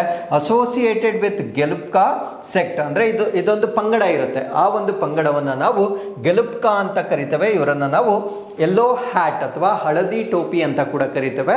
ಸೊ ಈ ಒಂದು ಪಂಥಕ್ಕೆ ಸಂಬಂಧಪಟ್ಟಿರ್ತಕ್ಕಂಥ ಒಂದು ಹಬ್ಬ ಇದಾಗಿರುತ್ತೆ. ಸೊ ಇದನ್ನ ವರ್ಷದಲ್ಲಿ ಯಾವ ಸಮಯದಲ್ಲಿ ಆಚರಣೆ ಮಾಡಲಾಗುತ್ತೆ ಅಂದರೆ, ಬೇಸಿಕಲಿ ಇದನ್ನ ಆನ್ಯುಯಲಿ ಪ್ರತಿ ವರ್ಷ ಕೂಡ ಆಚರಣೆ ಮಾಡ್ತಕ್ಕಂಥದ್ದು. ಸಾಮಾನ್ಯವಾಗಿ ವಿಂಟರ್ ಮಂತ್ಸ್ ಅಥವಾ ಚಳಿಗಾಲದ ತಿಂಗಳುಗಳಲ್ಲಿ ಆಚರಣೆ ಮಾಡ್ತಕ್ಕಂಥದ್ದು. ಟಿಬೇಟನ್ ಲೂನಾರ್ ಕ್ಯಾಲೆಂಡರ್ ಪ್ರಕಾರ ಅಥವಾ ಟಿಬೇಟ್ನ ಚಂದ್ರಮಾನ ಕ್ಯಾಲೆಂಡರ್ನ ಪ್ರಕಾರ ಈ ಒಂದು ಹಬ್ಬವನ್ನ ಆಚರಣೆ ಮಾಡ್ತಕ್ಕಂಥದ್ದು. ಹಾಗಿದ್ರೆ ಈ ಹಬ್ಬದ ಪ್ರಮುಖ ಅಂಶಗಳು ಏನು ಅಂತ ನಾವು ನೋಡೋದಾದ್ರೆ, ಚಾಮ್ ಮಾಸ್ಟ್ ಡ್ಯಾನ್ಸಸ್, ಅಂದ್ರೆ ಚಾಮ್ ಮುಖವಾಡದ ನೃತ್ಯಗಳನ್ನ ಇಲ್ಲಿ ಮಾಡಲಾಗುತ್ತೆ. ರಿಚುವಲ್ ಪರ್ಫಾರ್ಮೆನ್ಸಸ್, ಅಂದ್ರೆ ಕೆಲವೊಂದು ಧಾರ್ಮಿಕ ಪ್ರದರ್ಶನಗಳನ್ನ ಕೂಡ ಮಾಡಲಾಗುತ್ತೆ. Sacred music and traditional instruments, ಪವಿತ್ರ ಸಂಗೀತ ಮತ್ತೆ ಸಾಂಪ್ರದಾಯಿಕ ವಾದ್ಯಗಳನ್ನ ಕೂಡ ಸೊ ಈ ಒಂದು ಸೆಲೆಬ್ರೇಷನ್ ಅಲ್ಲಿ ಬಳಸಲಾಗುತ್ತೆ. ಹಾಗಿದ್ರೆ ಈ ಒಂದು ಹಬ್ಬದ ಉದ್ದೇಶ ಏನು, what is the objective of this festival ಅಂತ ನಾವು ನೋಡೋದಾದ್ರೆ, symbolic victory of good over evil, ಕೆಟ್ಟದರ ಮೇಲೆ ಒಳ್ಳೆಯದರ ವಿಜಯದ ಸಂಕೇತವಾಗಿ ಇದನ್ನು ಆಚರಣೆ ಮಾಡ್ತಕ್ಕಂಥದ್ದು. Protection from negative forces, spiritual purification, ಅಂದರೆ ಈ ಒಂದು ನೆಗೆಟಿವ್ ಫೋರ್ಸಸ್ ಅಥವಾ ಈ ಋಣಾತ್ಮಕ ಶಕ್ತಿಗಳೇನಿರುತ್ತೆ ಅದರಿಂದ ರಕ್ಷಣೆ ಮಾಡ್ಕೊಳ್ತಕ್ಕಂಥ ಒಂದು ಹಬ್ಬವಾಗಿರುತ್ತೆ. ಅದರ ಜೊತೆಗೆ ಆಧ್ಯಾತ್ಮಿಕ ಶುದ್ಧೀಕರಣಕ್ಕೆ ಸಂಬಂಧಪಟ್ಟಂತೆ ಒಂದು ಹಬ್ಬವಾಗಿ ಈ ಒಂದು ಹಬ್ಬವನ್ನು ಆಚರಣೆ ಮಾಡ್ತಕ್ಕಂಥದ್ದು. ಇನ್ನು ರಿಲಿಜಿಯಸ್ ಸಿಗ್ನಿಫಿಕೆನ್ಸ್ ಏನು, ಧಾರ್ಮಿಕ ಮಹತ್ವ ಏನು ಈ ಒಂದು ಹಬ್ಬದ್ದು ಅಂತ ನಾವು ನೋಡೋದಾದ್ರೆ, ಕಮಾಮರೇಟ್ಸ್ ಟೀಚಿಂಗ್ಸ್ ಆಫ್ ಬುದ್ಧ, ಬೌದ್ಧ ಧರ್ಮದ ಬೋಧನೆಗಳನ್ನು ಗೌರವಿಸ್ತಕ್ಕಂಥದ್ದು ಅಥವಾ ಸ್ಮರಿಸ್ತಕ್ಕಂಥ ಒಂದು ಹಬ್ಬ ಇದಾಗಿರುತ್ತೆ. Invocation of peace and prosperity, ಶಾಂತಿ ಮತ್ತು ಸಮೃದ್ಧಿಗೆ ಸಂಬಂಧಪಟ್ಟಂತೆ ಪ್ರಾರ್ಥನೆಯನ್ನು ಮಾಡಿಕೊಳ್ತಕ್ಕಂಥ ಒಂದು ಆಚರಣೆ ಆಗಿರುತ್ತೆ. ರೀಇನ್ಫೋರ್ಸಸ್ ಮೊನಾಸ್ಟಿಕ್ ಟ್ರೆಡಿಷನ್ಸ್, ಅಂದರೆ ಈ ಒಂದು ಸನ್ಯಾಸಿ ಸಂಪ್ರದಾಯ ಅಥವಾ ಮೊನಾಸ್ಟಿಕ್ ಟ್ರೆಡಿಷನ್ ಅಂತ ನಾವೇನು ಹೇಳ್ತೇವೆ, ಸೊ ಇದನ್ನು ಬಲಪಡಿಸ್ತಕ್ಕಂಥ ಒಂದು ಹಬ್ಬವಾಗಿ ನಾವು ಇದನ್ನು ನೋಡ್ಬೋದಾಗಿರುತ್ತೆ. So with this let's get into question number 5. Vijay Hazare trophy ಭಾರತದ ಪ್ರಮುಖ ದೇಶೀಯ ಪಂದ್ಯಾವಳಿಯಾಗಿದ್ದು ಯಾವ ಸ್ವರೂಪದಲ್ಲಿ ಆಡಲಾಗುತ್ತದೆ? Vijay Hazare trophy is India India's premier domestic tournament played in which format ಅಂದರೆ ವಿಜಯ್ ಹಜಾರೆ ಟ್ರೋಫಿ ಅಂತಕ್ಕಂಥದ್ದು ಸ್ಥಳೀಯವಾಗಿ ನಡೆಸ್ತಕ್ಕಂಥ ಒಂದು ಪಂದ್ಯಾವಳಿ ಆಗಿರುತ್ತೆ. ಇದನ್ನ ಅಂತಾರಾಷ್ಟ್ರೀಯ ಮಟ್ಟದ ಪಂದ್ಯಾವಳಿಗೆ ನಾವು ಹೋಲಿಕೆ ಮಾಡಿದಾಗ ಯಾವ ರೀತಿಯ ಕ್ರೀಡೆ ಅಂತಕ್ಕಂಥದ್ದು ನಮ್ಮ ಪ್ರಶ್ನೆ ಆಗಿರುತ್ತೆ. ಸೊ ಇದು ಒನ್ ಡೇ ಇಂಟರ್ನ್ಯಾಷನಲ್ ಫಾರ್ಮೆಟ್ ಅಂದರೆ ಏಕದಿನದ ಪಂದ್ಯ ಏನಿರುತ್ತೆ, ಸೊ ಅದೇ ಪಂದ್ಯವನ್ನ ಸ್ಥಳೀಯ ಮಟ್ಟದಲ್ಲಿ ನಡೆಸ್ತಕ್ಕಂಥ ಒಂದು ಟ್ರೋಫಿಯನ್ನು ನಾವು ವಿಜಯ್ ಹಜಾರೆ ಟ್ರೋಫಿ ಅಂತ ಹೇಳ್ತೇವೆ. ಸೊ ಇದು ಸುದ್ದಿಯಲ್ಲಿರ್ಲಿಕ್ಕೆ ಕಾರಣ ಏನು ಅಂದ್ರೆ ವಿದರ್ಭ ತನ್ನ ಮೊಟ್ಟ ಮೊದಲ ವಿಜಯ್ ಹಜಾರೆ ಟ್ರೋಫಿಯನ್ನ ಗೆದ್ದಿರ್ತಕ್ಕಂಥದ್ದು ಈ ವರ್ಷದ ವಿಶೇಷತೆಯಾಗಿರುತ್ತೆ. ಸೊ ಈ ಒಂದು ಟ್ರೋಫಿಯನ್ನು ನಾವು ವಿಜಯ್ ಹಜಾರೆ ಟ್ರೋಫಿ ಅಂತ ಹೇಳ್ತೇವೆ. ಇದು ನಮ್ಮ ಭಾರತ ದೇಶದ ಸ್ಥಳೀಯವಾಗಿರ್ತಕ್ಕಂಥ ಒಂದು ಪಂದ್ಯಾವಳಿ ಆಗಿರುತ್ತೆ. ಸೊ 2025-26 ಈಗ ಕನ್ಕ್ಲೂಡ್ ಆಗಿರುತ್ತೆ. ಸೊ ಈ ಒಂದು ಪಂದ್ಯಾವಳಿಯ ವಿಜೇತ ವಿದರ್ಭ ಫಸ್ಟ್ ಎವರ್ ವಿಜಯ್ ಹಜಾರೆ ಟ್ರೋಫಿಯನ್ನ ಗೆದ್ದಿರ್ತಾರೆ. ಮೊಟ್ಟ ಮೊದಲ ಬಾರಿಗೆ ವಿಜಯ್ ಹಜಾರೆ ಟ್ರೋಫಿಯನ್ನ ಇವರು ಗೆದ್ದಿರ್ತಾರೆ. ಫೈನಲ್ ಪಂದ್ಯ ನಡೆದಿರ್ತಕ್ಕಂಥದ್ದು ವಿದರ್ಭ ವರ್ಸಸ್ ಸೌರಾಷ್ಟ್ರದ ಮಧ್ಯದಲ್ಲಿ ನಡೆದಿರುತ್ತೆ. ವಿದರ್ಭ ಈ ಒಂದು ಪಂದ್ಯದಲ್ಲಿ 38 ರನ್ಗಳಿಂದ ಅವರು ವಿಜೇತರಾಗಿರ್ತಾರೆ. ಸೊ ಪಂದ್ಯಾವಳಿ ನಡೆದಿರ್ತಕ್ಕಂಥದ್ದು ಬೆಂಗಳೂರಿನಲ್ಲಿ ಈ ಒಂದು ಪಂದ್ಯಾವಳಿಯನ್ನ ನಡೆಸಲಾಗಿರುತ್ತೆ. ಹಾಗಿದ್ರೆ ವಿಜಯ್ ಹಜಾರೆ ಟ್ರೋಫಿ ಬಗ್ಗೆ ನಾವು ಡಿಸ್ಕಸ್ ಮಾಡೋದಾದ್ರೆ, ಸೊ ಇದು 50 ಓವರ್ಗಳಲ್ಲಿ ನಡೀತಕ್ಕಂಥ ಒಂದು ಡೊಮೆಸ್ಟಿಕ್ ಒನ್ ಡೇ ಮ್ಯಾಚ್ ಆಗಿ ನಾವು ಇದನ್ನ ನೋಡ್ಬೋದಾಗಿರುತ್ತೆ. ಸೊ ಇದನ್ನ ಆರ್ಗನೈಸ್ ಮಾಡ್ತಕ್ಕಂಥವ್ರು BCCI ಅಂದ್ರೆ board of control for cricket in India ಅಥವಾ ಭಾರತೀಯ ಕ್ರಿಕೆಟ್ ನಿಯಂತ್ರಣ ಮಂಡಳಿ ವತಿಯಿಂದ ಮಾಡ್ತಕ್ಕಂಥ ಒಂದು ಪಂದ್ಯಾವಳಿ ಆಗಿರುತ್ತೆ. ಸೊ ಇದನ್ನ ಲಾಂಚ್ ಮಾಡಿರ್ತಕ್ಕಂಥ ವರ್ಷ 2002-3ರಿಂದ ಇದನ್ನ ಲಾಂಚ್ ಮಾಡಲಾಗಿರುತ್ತೆ. ಸೊ ಮುಂಚೆ ಇದನ್ನ ರಣಜಿ ಒನ್ ಡೇ ಟ್ರೋಫಿ ಅಂತ ಕರೀತಾ ಇದ್ರು. ಸೊ ಈ ಹಿಂದೆ ಇದನ್ನ ರಣಜಿ ಏಕದಿನ ಟ್ರೋಫಿ ಅಂತ ಕರೀತಾ ಇದ್ರು. ಸೊ ಅದಾದ್ಮೇಲೆ ವಿಜಯ್ ಹಜಾರೆ ರವರಿಗೆ ಒಂದು ಗೌರವವನ್ನ ಸೂಚಿಸುವ ಸಲುವಾಗಿ ಅವರ ಹೆಸರನ್ನ ಈ ಒಂದು ಕ್ರೀಡಾಕೂಟಕ್ಕೆ ಇಡಲಾಗಿರುತ್ತೆ. ಸೊ ಹೆಸರಿಟ್ಟಿರ್ತಕ್ಕಂಥ ಒಬ್ಬ ವ್ಯಕ್ತಿ ವಿಜಯ್ ಹಜಾರೆ, ಇವರ ಬಗ್ಗೆ ನಾವು ತಿಳ್ಕೊಳ್ಳೋದಾದ್ರೆ, ಸೊ ಇವರು ಲೆಜೆಂಡರಿ ಇಂಡಿಯನ್ ಕ್ರಿಕೆಟರ್ ಅಂದ್ರೆ ಭಾರತ ದೇಶದ ಪ್ರಸಿದ್ಧ ಕ್ರಿಕೆಟ್ ಆಟಗಾರರಾಗಿರ್ತಾರೆ. First Indian to score test triple century in first class cricket ಅಂದ್ರೆ ಮೊದಲ ವರ್ಗದ ಫಸ್ಟ್ ಕ್ಲಾಸ್ ಕ್ರಿಕೆಟ್ ಅಂತ ನಾವೇನು ಹೇಳ್ತೇವೆ, ಇದರಲ್ಲಿ ಮೂರು ಶತಕಗಳನ್ನು ಅಂದರೆ ಟ್ರಿಪಲ್ ಸೆಂಚುರಿ ತ್ರಿಶತಕವನ್ನು ಗಳಿಸಿರ್ತಕ್ಕಂಥ ಭಾರತ ದೇಶದ ಮೊದಲ ಕ್ರಿಕೆಟ್ ಆಟಗಾರ ಇವರಾಗಿರ್ತಾರೆ. ಸೊ ಇವರು 316 ಫಾರ್ ಮಹಾರಾಷ್ಟ್ರ ವರ್ಸಸ್ ಬರೋಡಾ 1939-40ರಲ್ಲಿ ಈ ಮಹಾರಾಷ್ಟ್ರ ವರ್ಸಸ್ ಬರೋಡಾ ಈ ಒಂದು ಪಂದ್ಯಾವಳಿಯಲ್ಲಿ 316 ರನ್ಗಳನ್ನು ಗಳಿಸುವ ಮುಖಾಂತರ ಭಾರತ ದೇಶದ ಮೊದಲ ತ್ರಿಶತಕವನ್ನು ಗಳಿಸಿರ್ತಕ್ಕಂಥ ಕ್ರೀಡಾಪಟುವಿನ ಹೆಸರನ್ನ ಇದಕ್ಕೆ ಇಟ್ಟಿರ್ತಾರೆ. ಸೊ ಇದು 50 ಓವರ್ಗಳ ಒಂದು ಕ್ರೀಡಾಕೂಟವಾಗಿರುತ್ತೆ. So league stage is followed by knockout matches. ಮೊದಲು ಲೀಗ್ ಸ್ಟೇಜಸ್ ಅನ್ನ ಮಾಡ್ತಾರೆ, ಅದರ ನಂತರ ನಾಕ್ಔಟ್ ಪಂದ್ಯಗಳ ಮುಖಾಂತರ ಈ ಒಂದು ಕ್ರೀಡೆಯನ್ನ ನಡೆಸಲಾಗುತ್ತೆ. ಹಾಗಿದ್ರೆ ಇಲ್ಲಿ ಪಾರ್ಟಿಸಿಪೇಟ್ ಮಾಡ್ತಕ್ಕಂಥವ್ರು ಯಾರು ಅಂತ ನಾವು ನೋಡೋದಾದ್ರೆ, ಸ್ಟೇಟ್ ಟೀಮ್ಸ್ ರಾಜ್ಯ ತಂಡಗಳು, ರೀಜನಲ್ ಟೀಮ್ಸ್ ಅಂದರೆ ಪ್ರಾದೇಶಿಕ ತಂಡಗಳು ಕೂಡ ಪಾರ್ಟಿಸಿಪೇಟ್ ಮಾಡುತ್ತೆ. ಈ ರೈಲ್ವೇಸ್ ಮತ್ತೆ ಬೇರೆ ಬೇರೆ ಸರ್ವಿಸಸ್ ಅಲ್ಲಿರ್ತಕ್ಕಂಥ ತಂಡಗಳು ಕೂಡ ಪಾರ್ಟಿಸಿಪೇಟ್ ಮಾಡುತ್ತೆ. All BCCI affiliated domestic teams, ಈ ಎಲ್ಲ ತಂಡಗಳು BCCIನ ವತಿಯಿಂದ ಅದು ಅಫಿಲಿಯೇಷನ್ ಅಥವಾ ಅಧಿಕೃತ ಪರವಾನಗಿ ಅಥವಾ ಅವರಿಂದ ಗುರುತಿಸಿಕೊಂಡಿರ್ತಕ್ಕಂಥ ತಂಡಗಳು ಮಾತ್ರ ಸೊ ಈ ಒಂದು ಪಂದ್ಯಾವಳಿಯಲ್ಲಿ ಪಾರ್ಟಿಸಿಪೇಟ್ ಮಾಡ್ತಕ್ಕಂಥದ್ದು. ಸೊ ಕೋಕ್ಬೊರಾಕ್ ಡೇ ಅಥವಾ ಇದನ್ನು ನಾವು ತ್ರಿಪುರಿ ಲ್ಯಾಂಗ್ವೇಜ್ ಡೇ ಅಂತ ಕರಿತೇವೆ. ಅಂದರೆ ತ್ರಿಪುರಿ ಭಾಷೆಯ ದಿನ. ಈ ಒಂದು ದಿನವನ್ನ ಕೋಕ್ ಬೊರೋಕ್ ದಿನ ಅಂತ ಕೂಡ ಕರಿತೇವೆ. ಸೊ ಈ ಒಂದು ಹಬ್ಬದ ಬಗ್ಗೆ ಇಲ್ಲಿ ನಾವು ಸಂಪೂರ್ಣವಾಗಿ ಡಿಸ್ಕಸ್ ಮಾಡೋಣ. ಸೊ ಇದು ತ್ರಿಪುರಾಗೆ ಸಂಬಂಧಪಟ್ಟಂತೆ one of the north eastern States of India, Bharat ದೇಶದ ಈಶಾನ್ಯ ರಾಜ್ಯಗಳಲ್ಲಿ ಒಂದಾಗಿರುತ್ತೆ. ಸೊ ಇಲ್ಲಿ ತ್ರಿಪುರಾದ ಕ್ಯಾಪಿಟಲ್ ಸಿಟಿಯನ್ನ ನಾವು ಅಗರ್ತಲಾ ಅಂತ ಕರಿತೇವೆ. ತ್ರಿಪುರಾವನ್ನ west Tripura, south Tripura, north Tripura ಹೀಗೆ ಡಿಫ್ರೆಂಟ್ ಝೋನ್ಸ್ ಆಗಿ ಡಿವೈಡ್ ಮಾಡಲಾಗಿರುತ್ತೆ. ಸೊ ಇದರ ನೈಬರಿಂಗ್ ಕಂಟ್ರೀಸ್ಗಳನ್ನು ನಾವು ನೋಡೋದಾದ್ರೆ, ಬಾಂಗ್ಲಾದೇಶದೊಂದಿಗೆ ತನ್ನ ಬಾರ್ಡರ್ ಅನ್ನ ಶೇರ್ ಮಾಡ್ಕೊಳ್ತಕ್ಕಂಥದ್ದು, ಅದ್ರ ಜೊತೆಗೆ ಮಿಜೋರಾಂ ಮತ್ತೆ ಅಸ್ಸಾಂನೊಂದಿಗೆ ಕೂಡ ತನ್ನ ಬಾರ್ಡರ್ ಅನ್ನ ಶೇರ್ ಮಾಡ್ಕೊಳ್ತಕ್ಕಂಥ ಒಂದು ರಾಜ್ಯವಾಗಿರುತ್ತೆ. ಸೊ ಈ ಒಂದು ರಾಜ್ಯದಲ್ಲಿ ಒಂದು ಹಬ್ಬವನ್ನ ಆಚರಣೆ ಮಾಡಲಾಗುತ್ತೆ. ಇದನ್ನ ಕೋಕ್ ಬೊರೋಕ್ ಲ್ಯಾಂಗ್ವೇಜ್ ಡೇ ಅಂತ ಕೂಡ ಕರೀತೇವೆ. So celebrates linguistic and cultural identity of Tripuri people, ಅಂದ್ರೆ ತ್ರಿಪುರಿ ಜನರ ಭಾಷಾ ಮತ್ತು ಸಾಂಸ್ಕೃತಿಕ ಅಸ್ಮಿತೆಯನ್ನ ಆಚರಣೆ ಮಾಡ್ತಕ್ಕಂಥ ಒಂದು ದಿನವಾಗಿರುತ್ತೆ. ಸೊ ಈ ಒಂದು ದಿನವನ್ನ ಆನ್ಯುಯಲಿ ಅಥವಾ ಪ್ರತಿ ವರ್ಷ ಆಚರಣೆ ಮಾಡ್ತಕ್ಕಂಥ ದಿನವಾಗಿರುತ್ತೆ. ಪ್ರತಿ ವರ್ಷ 19ನೇ ಜನವರಿ ಇದನ್ನ ಆಚರಣೆ ಮಾಡಲಾಗುತ್ತೆ. ಮಾಡಲಾಗುತ್ತೆ. ಈ ಕೋಕ್ಬೊರೋಗೆ ಒಂದು ಮಾನ್ಯತೆಯನ್ನ ಗುರುತಿಸ್ತಕ್ಕಂಥ ಒಂದು ದಿನವಾಗಿ ಇದನ್ನ ಆಚರಣೆ ಮಾಡಲಾಗುತ್ತೆ. ಸೊ ಹಾಗಿದ್ರೆ ಈ ಒಂದು ಭಾಷೆಯ ಬಗ್ಗೆ ಹೆಚ್ಚಿನ ಮಾಹಿತಿನ ಡಿಸ್ಕಸ್ ಮಾಡೋದಾದ್ರೆ, ಸೊ ಇದಕ್ಕೆ ತ್ರಿಪುರಿ ಲ್ಯಾಂಗ್ವೇಜ್ ಅಂತ ಕೂಡ ಕರೀತಾರೆ. ಇದೊಂದು ಟಿಬೇಟೋ ಬರ್ಮನ್ ಲ್ಯಾಂಗ್ವೇಜ್ ಆಗಿರುತ್ತೆ. Spoken mainly by indigenous communities of Tripura. ಮುಖ್ಯವಾಗಿ ತ್ರಿಪುರಾದ ಸ್ಥಳೀಯ ಸಮುದಾಯಗಳು ಮಾತನಾಡ್ತಕ್ಕಂಥ ಒಂದು ಭಾಷೆ ಇದಾಗಿರುತ್ತೆ. ಸೊ ಇದರ ಹಿಸ್ಟಾರಿಕಲ್ ಬ್ಯಾಕ್ಗ್ರೌಂಡ್ ಅಥವಾ ಐತಿಹಾಸಿಕ ಹಿನ್ನೆಲೆಯನ್ನು ನಾವು ನೋಡೋದಾದ್ರೆ, native language of Tripuri tribes, Tripuri ಬುಡಕಟ್ಟುಗಳ ಒಂದು ಸ್ಥಳೀಯವಾಗಿರ್ತಕ್ಕಂಥ ಭಾಷೆ ಆಗಿರುತ್ತೆ. ಏನ್ಷಿಯಂಟ್ ಓರಲ್ ಟ್ರೆಡಿಷನ್ ಅಥವಾ ಪ್ರಾಚೀನ ಮೌಖಿಕ ಸಂಪ್ರದಾಯವಾಗಿ ಈ ಒಂದು ಭಾಷೆಯನ್ನು ನಾವು ನೋಡ್ಬೋದಾಗಿರುತ್ತೆ. So written script evolved over time, ಅಂದ್ರೆ ಇದನ್ನ ಗ್ರಾಜುಯಲಿ ಮೊದಲು ಮೌಖಿಕವಾಗಿ ಮಾತನಾಡಲಾಗ್ತಾ ಇತ್ತು. ಸೊ ಕ್ರಮೇಣವಾಗಿ ಇದು ಲಿಪಿಯ ರೂಪಕ್ಕೂ ಕೂಡ ಇದು ಪರಿವರ್ತನೆ ಆಗಿರುತ್ತೆ.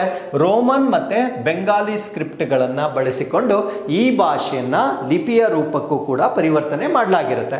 ಸೊ ಇನ್ನು ಅಫಿಷಿಯಲ್ ಸ್ಟೇಟಸ್ ಅಥವಾ ಅಧಿಕೃತ ಸ್ಥಾನಮಾನದ ಬಗ್ಗೆ ನಾವು ಮಾತನಾಡೋದಾದ್ರೆ, recognised as an official language of Tripura, ತ್ರಿಪುರಾದ ಅಧಿಕೃತ ಭಾಷೆಯಾಗಿ ಇದನ್ನ ಗುರುತಿಸಲ್ಪಟ್ಟಿರುತ್ತೆ. ಸೊ ಅದರ ಅರ್ಥ ಏನು ಅಂದ್ರೆ, ಅಡ್ಮಿನಿಸ್ಟ್ರೇಷನ್, ಎಜುಕೇಶನ್ ಮತ್ತೆ ಮೀಡಿಯಾದಲ್ಲಿ ಬಳಸಲಾಗುತ್ತೆ. ಆಡಳಿತ, ಶಿಕ್ಷಣ ಮತ್ತು ಮಾಧ್ಯಮದಲ್ಲಿ ಈ ಒಂದು ಭಾಷೆಯನ್ನ ಬಳಸಲಾಗುತ್ತೆ. Part of school and university curricula, ಅಂದ್ರೆ ಶಾಲಾ ಮತ್ತು ವಿಶ್ವವಿದ್ಯಾನಿಲಯಗಳ ಪಠ್ಯಕ್ರಮದ ಭಾಗವಾಗಿ ಈ ಒಂದು ಭಾಷೆಯನ್ನ ಆ ರಾಜ್ಯದಲ್ಲಿ ಅಧ್ಯಯನ ಮಾಡ್ತಕ್ಕಂಥದ್ದು. ಹಾಗಿದ್ರೆ ಇದಕ್ಕೆ ಸಂಬಂಧಪಟ್ಟಂತೆ ಕೀ ಫ್ಯಾಕ್ಟ್ಸ್ ಅಥವಾ ಪ್ರಮುಖ ಸಂಗತಿಗಳನ್ನ ನಾವು ನೋಡೋದಾದ್ರೆ, one of the major tribal languages of north east India, ಅಂದ್ರೆ ಈಶಾನ್ಯ ಭಾರತದ ಪ್ರಮುಖ ಬುಡಕಟ್ಟು ಭಾಷೆಗಳಲ್ಲಿ ಇದು ಕೂಡ ಒಂದಾಗಿರುತ್ತೆ. Closely linked with Tripura's indigenous history, ಅಂದ್ರೆ ತ್ರಿಪುರಾದ ಸ್ಥಳೀಯ ಇತಿಹಾಸದೊಂದಿಗೆ ಸಂಬಂಧವನ್ನ ಹೊಂದಿರತಕ್ಕಂಥ ಒಂದು ಭಾಷೆ ಆಗಿರುತ್ತೆ. Vital role in cultural preservation, ಅಂದ್ರೆ ಅವರ ಸಂಸ್ಕೃತಿಯ ಸಂರಕ್ಷಣೆಯ ಪ್ರಮುಖ ಪಾತ್ರವಾಗಿ ನಾವು ಇದನ್ನ ನೋಡಬಹುದಾಗಿರುತ್ತೆ. ಸೊ ಇಲ್ಲಿಗೆ ಇವತ್ತಿನ ಎಲ್ಲ ಅಪ್ಡೇಟ್ಸ್ಗಳು ಕಂಪ್ಲೀಟ್ ಆಗಿರುತ್ತೆ. So with this we have come to inquest challenge number 1035. So this is question number 1 and this is question number 2. So ಇವೆರಡು ಪ್ರಶ್ನೆಗಳಿಗೆ ನೀವು ಕಮೆಂಟ್ಸ್ ಅಲ್ಲಿ ಉತ್ತರವನ್ನು ತಿಳಿಸಬಹುದಾಗಿರುತ್ತೆ. ಸೊ ಮತ್ತೊಮ್ಮೆ ಮುಂದಿನ ಅಪ್ಡೇಟ್ಸ್ನೊಂದಿಗೆ ನಾನು ನಿಮ್ಮನ್ನ ಭೇಟಿ ಆಗ್ತೇನೆ. ಸೊ ಅಲ್ಲಿಯವರೆಗೂ keep reading, take care of your selves and thank you very much for watching this.